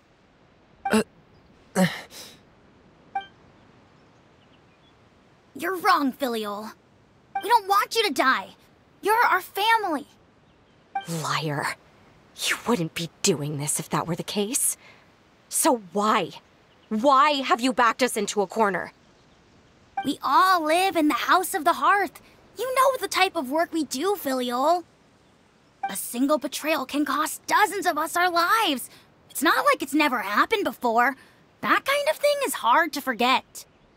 That's why the House of the Hearth cannot tolerate any form of betrayal. Ever since we came to Poisson, you've had 7 secret meetings. A lot of the things you talked about really crossed the line. You've been spying on us for half a month? Wait a second. Now that I think about it, the move to Poisson was just a way to make it easier to spy on us, wasn't it? Because we were all in one place. You've had this planned all along. Filial, Nantoi, I'm sorry. I owe you both my life. I owe Clairvy too. If it weren't for all your help after I got poisoned, I wouldn't be standing here today. If this were any other situation, I would do anything to repay that kindness, even if it cost me my life. But rules are rules. I'm sorry. My hands are tied. Why? Why? That's enough, Filial. We made a mistake, and we should own up to it. We broke the rules, plain and simple. And now we have to face the consequences. I'm sorry, Chapleau. Fultz. I'm sorry, Father. We accept our punishment. Chapleau, according to the rules of the House of the Hearth, how should these traitors be punished? All those who betray the house pay with their lives. And so it shall be.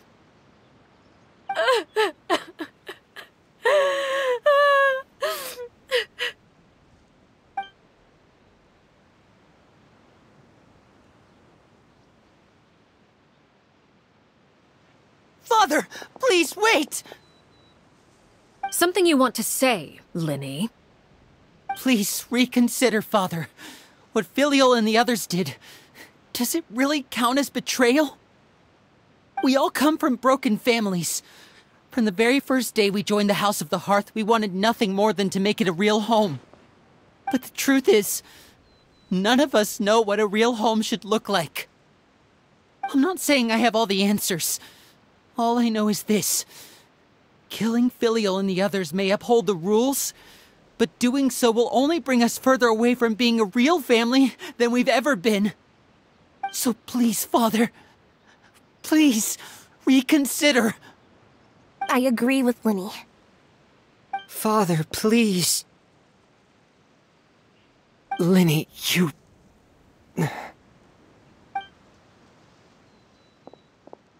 I also agree with Linny.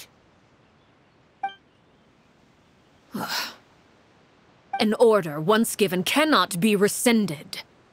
However, given the extent of your determination, I suppose we shall have to go about this a different way. Draw your weapons and face me. Our weapons? Father, are you referring to a duel? Precisely. The rules of the house will not be altered. Traitors must be punished. However, resolving disputes with a duel is also one of our rules, one that also applies to me. Demonstrate a sufficient showing of strength, and I shall offer a concession. Wait. Beat Father in a duel? Impossible. Father is way too strong, even for Linny.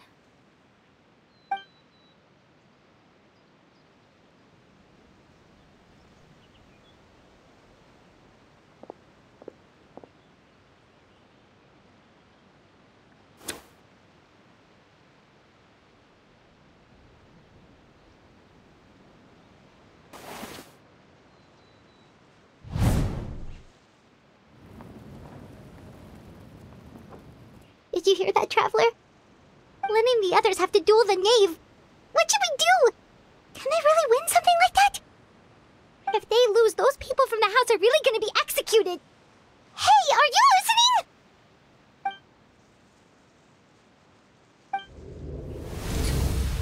Don't you want to say a proper goodbye at least? Anger makes you impulsive.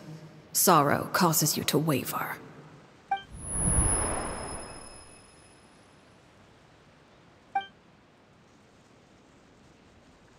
Oh, looking at that expression on her face, she seems really serious about this.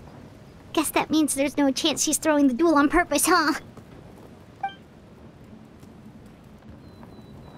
When guests are around, families are often on their best behavior. And any disputes are less likely to escalate.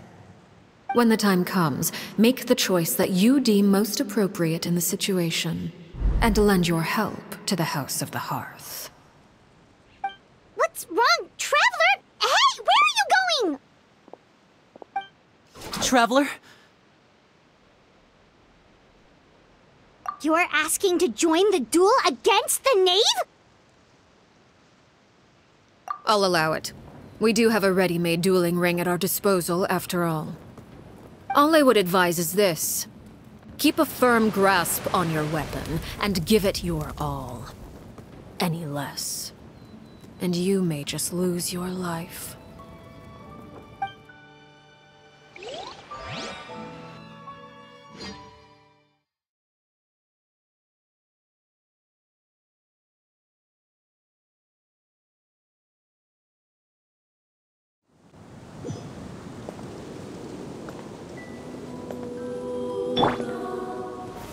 Stabilize! Everyone hold hands! Teamwork is dreamwork! The Temple With of these Wisdom! rising flames! Watch out for Father's movements! Closer Silence! Be sanctified.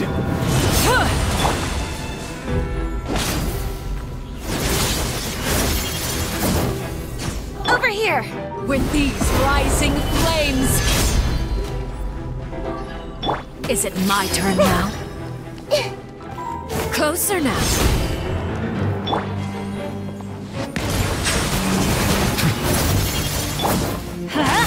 Is it my turn now? Get in gear! With these rising flames! Is it my turn now? Closer now. Let's light it up! Watch out for Father's movements!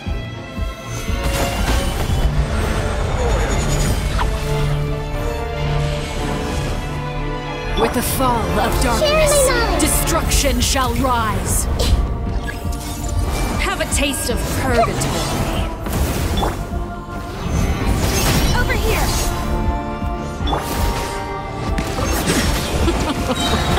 Look at you, trapped like a bunch of helpless animals. I'm going in!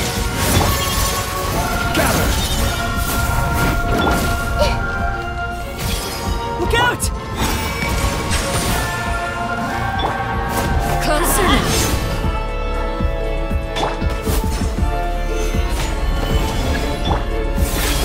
The countdown has begun. Like a fly tangled in a web.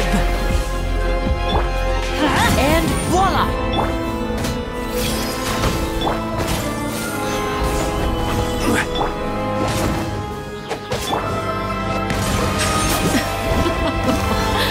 Look at you, trapped like a bunch of helpless animals. Over here!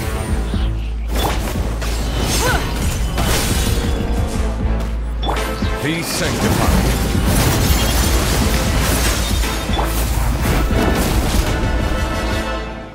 Order guide you. Not bad. You've proven to be a worthy opponent after all. Get in gear! Closer now. Let's light it up!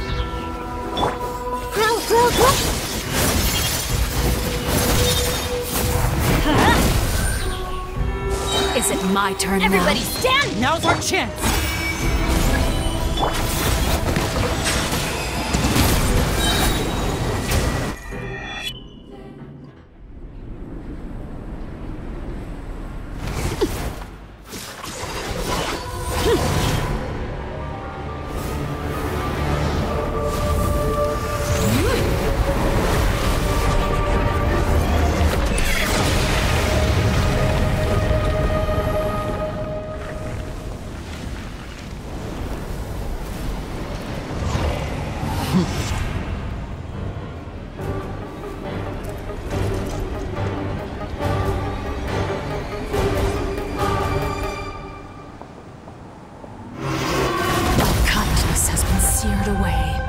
My blade is all that remains.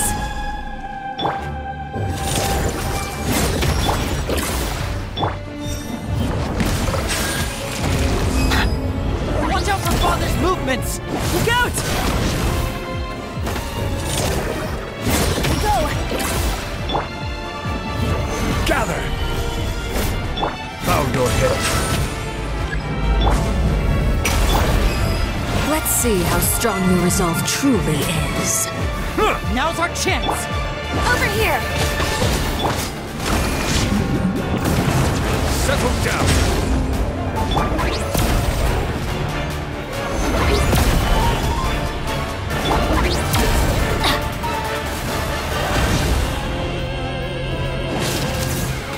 Watch out for Father's movements! Look out! The sun and moon have set. Only ruin remains. Off we go! All hope has been extinguished. Solidify! Even bedrock can be turned to dust. Adventure time! Now's our chance! Over here! Your punishment made manifest. I see the temperate waters of eons past.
should know better than to crowd in one place.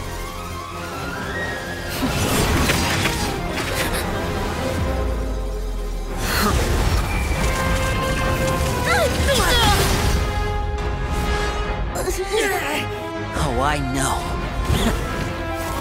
No! I'm sorry, Father!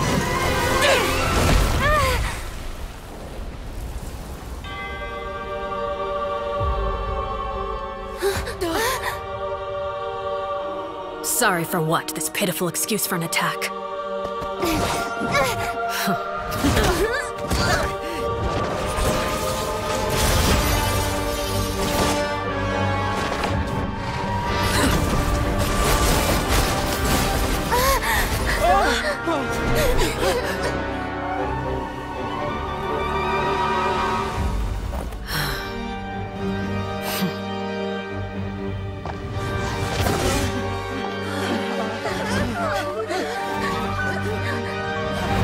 Father, no!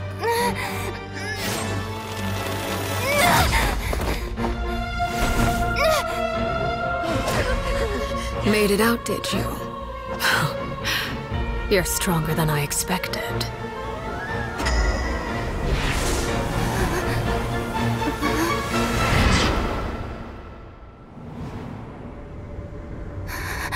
A crimson moon. I can't move.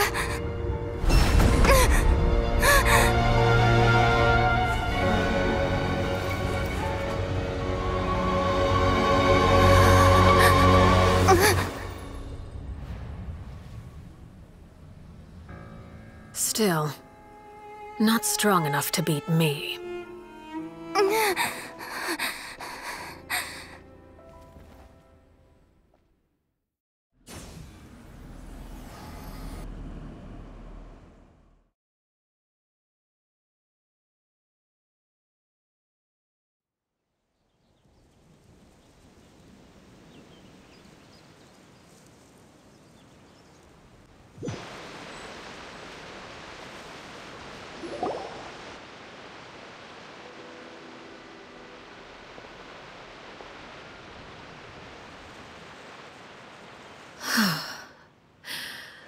I believe we can end things here.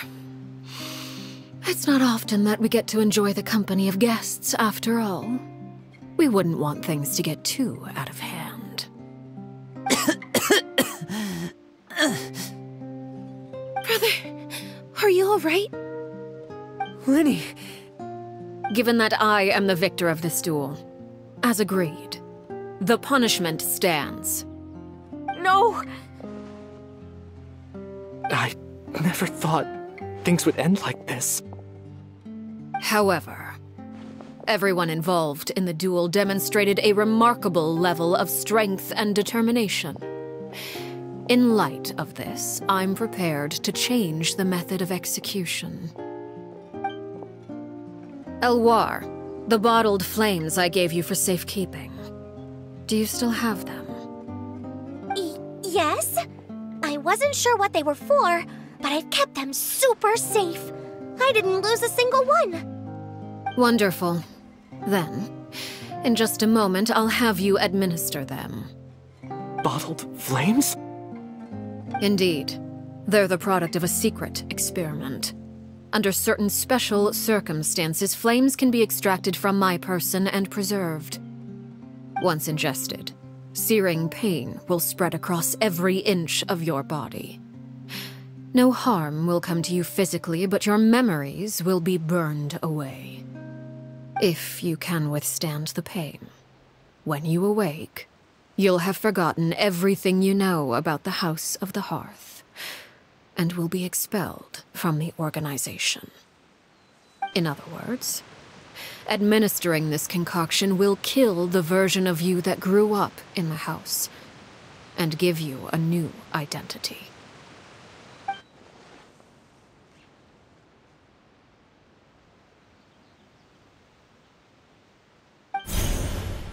Memory is a mysterious thing indeed. Losing a portion of your memories will alter your sense of self.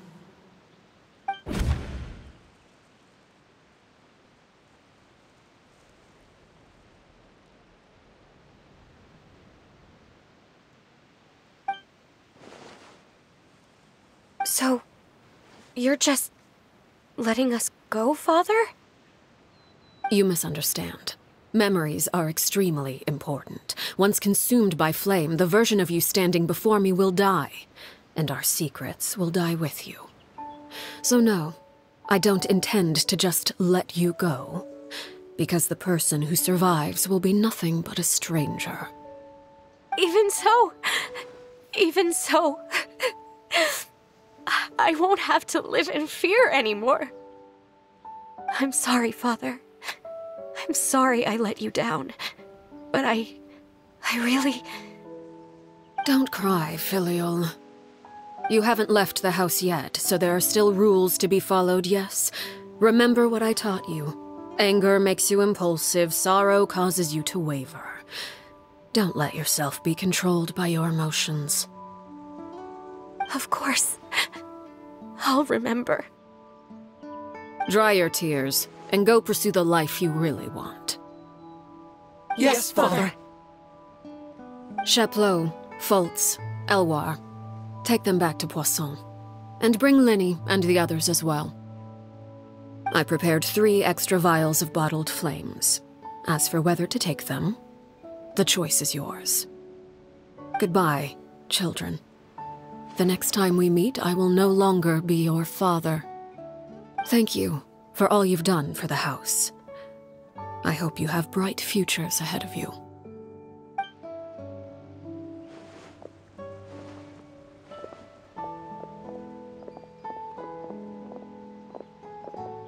Father.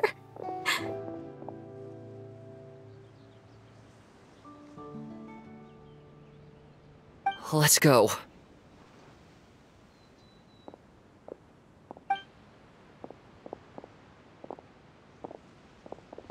Here, grab my arm, Linny. I'll help you walk back. Thank you.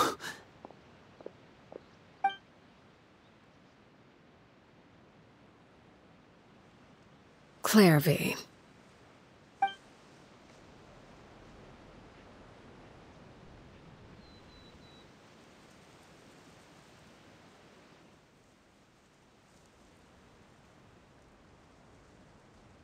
Can we talk now? I've been waiting for a super long time. You really are Perry, aren't you? I haven't seen you in so long. How come you're all grown up? Wait, did I somehow travel to the future on accident? Or am I dreaming? What a long dream. Neither. You died, Clairvy. That's what happened. You could have at least sugarcoated it a little. Look, she's that speechless. Oh. Okay then. Huh? That's it? You accepted it just like that? Yep. If that's what Perry says happened, then I believe her.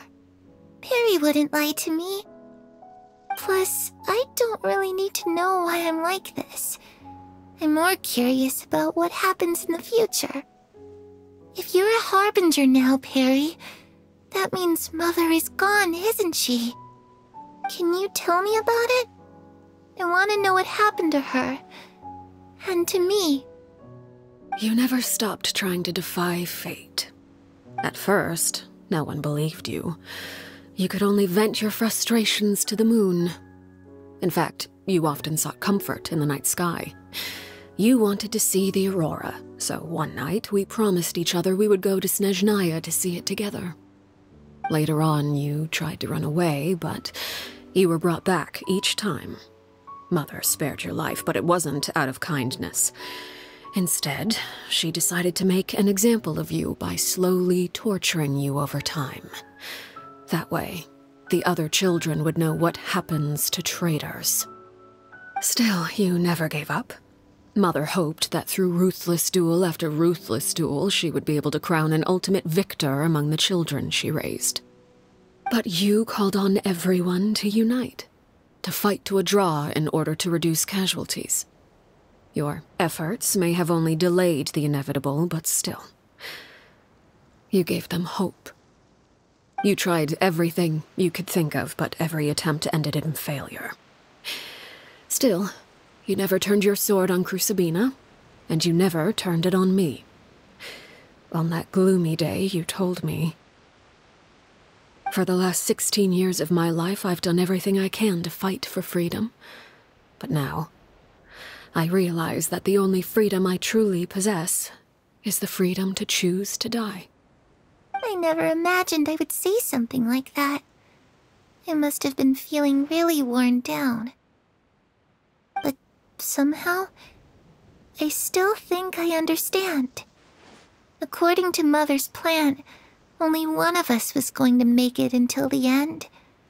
And I always hoped that person would be you. If I could do it all over again, I still don't think I would make a different choice. Even when I first met you, I knew you'd be able to do what I couldn't. Is that so? Even now, I'm not sure I truly understand what kind of freedom you were trying to pursue. But as the head of the House of the Hearth and as the children's father, I've tried to give them the most basic of freedoms. The freedom to choose their own fate. It's something I discussed with the Iudex of Fontaine. The children who want to leave the house will have their memories wiped clean of all secrets pertaining to the organization. In return, they will be allowed to live a normal life in Fontaine without being prosecuted for their past. Of course, I won't simply hand freedom to them on a silver platter. They have to fight for it and prove themselves worthy of it. Only freedom that is earned has true value. That's more than enough. That's exactly the kind of life I was fighting for. You know, Perry, I think you're a pretty amazing king, and a really great father, too. I'm really happy that you're the one who took over the house. I guess I do have one regret, though. I still haven't seen the outside world. Well, it just so happens that our dear guests over here have been to many nations and traveled to countless places. Perhaps they would be willing to tell you what the outside world is like. Really? Of course! We've traveled all over the place. We've got so many stories, we could probably talk your ears off for 3 days straight!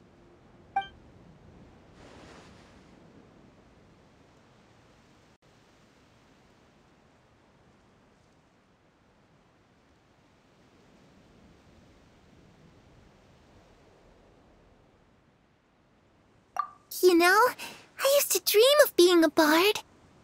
Playing the lute while singing into the winds of freedom. Even if there was no one there to listen, I would have continued to sing no matter what. Ah, that's where Mora comes from. I never knew that before. If I had some Mora, I would buy 3 new dresses. One for me, one for Perry, and one for Mother. It's just too bad Perry doesn't like wearing dresses. And Mother, well, she probably wouldn't accept something like that either. I guess I'd just have to keep them all for me then. I could wear a different one every day. Those yokai you mentioned, what do they look like? I once saw a drawing of this one guy with horns on his head and a super scary face. Are there any yokai like that? Oh, sounds like you're talking about an Oni. Yep, we've met one, and let Paimon tell you, they're not nearly as scary as they look. I was always too afraid to skip Mother's fighting lessons. But at the academia, I bet you could do all sorts of secret things in class. Things that have nothing to do with studying. I'm just kidding. Being able to study whatever you want without having to fear for your life actually sounds pretty great.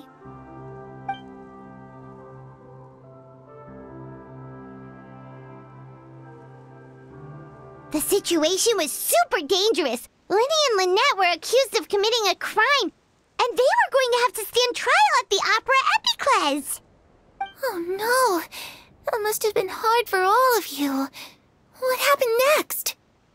Don't worry. We were able to turn the situation around super quickly. All thanks to Detective Paimon, of course. How'd you do that? Come on, tell me. Okay, so it was like this. After the failed magic show, we rushed to the scene and...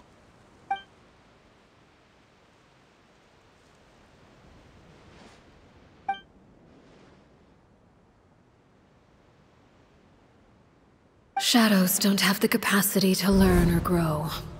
Any new information they encounter is quickly forgotten over time.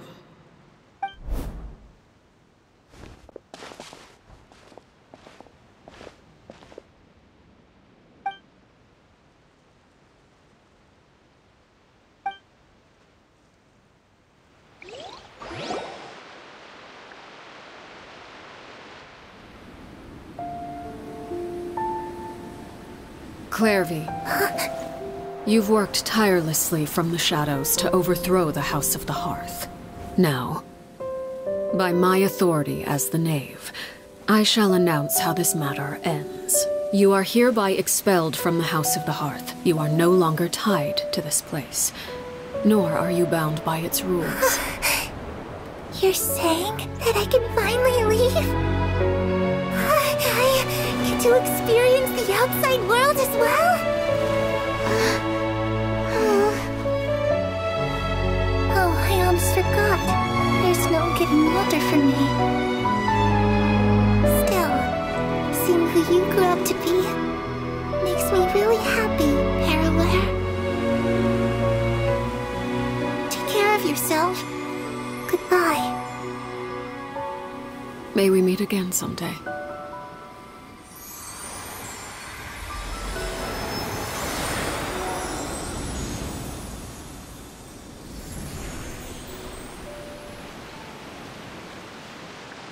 Clairvy. She left so soon. Paimon didn't even get to finish her story. I also have certain sentiments left unsaid. I wanted to tell her that the aurora I saw in Snezhnaya was just as beautiful as the ones in the pictures. But a shadow's memories reset at dawn. Had we delayed any longer, we wouldn't have had the time to say goodbye. Whatever regrets may linger, let them be lost to the coming of a new day.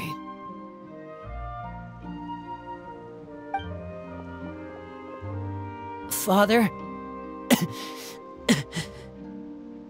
It's Linny! Hey, Linny!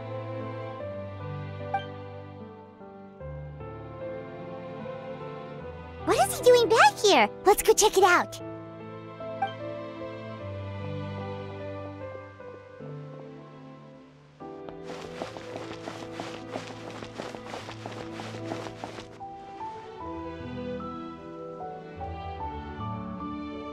Father, the bottled flames have been administered.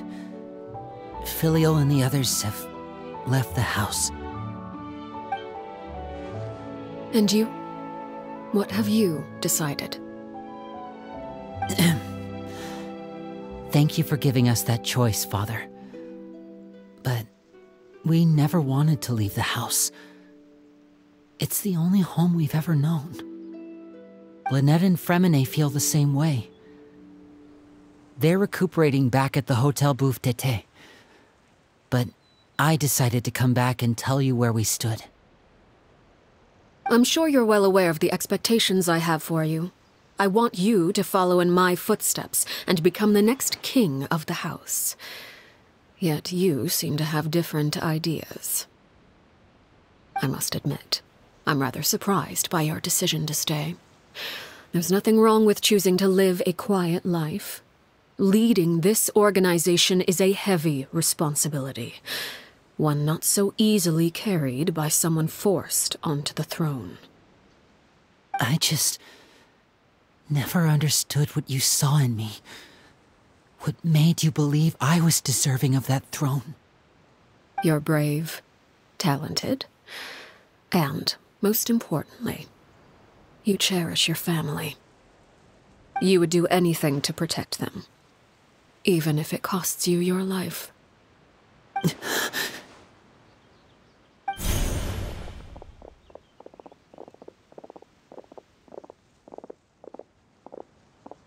Speaking up back there was so brave of you, Linny.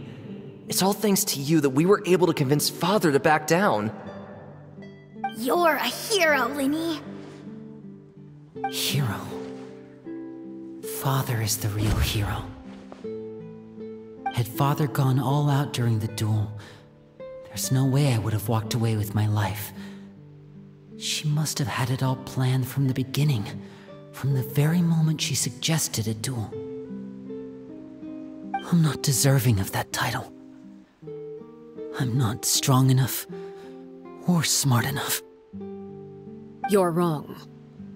In my opinion, all you need to be deserving of the throne is conviction and the necessary strength to act on it. We may have different ideas of what it means to be a family, but you can hardly be said to lack conviction. What you truly lack is strength. For someone of your talent, though, that's something that will come with time. Even without that strength, you still chose to face me in a duel, even though the odds were stacked against you. That capacity to honor your convictions is what I truly see in you. Father. No one knows what the future holds, what tragedy or triumph may be in store. Being at the head of this organization requires the strength of will to face whatever comes. Caution will only hold you back. If reaching a certain standard were required to go after what you want, I would never have succeeded in killing my predecessor. Back then, there was still a considerable gap between our abilities. Strength may decide the ultimate victor, but those who let a lack of strength dictate their decisions or undermine their convictions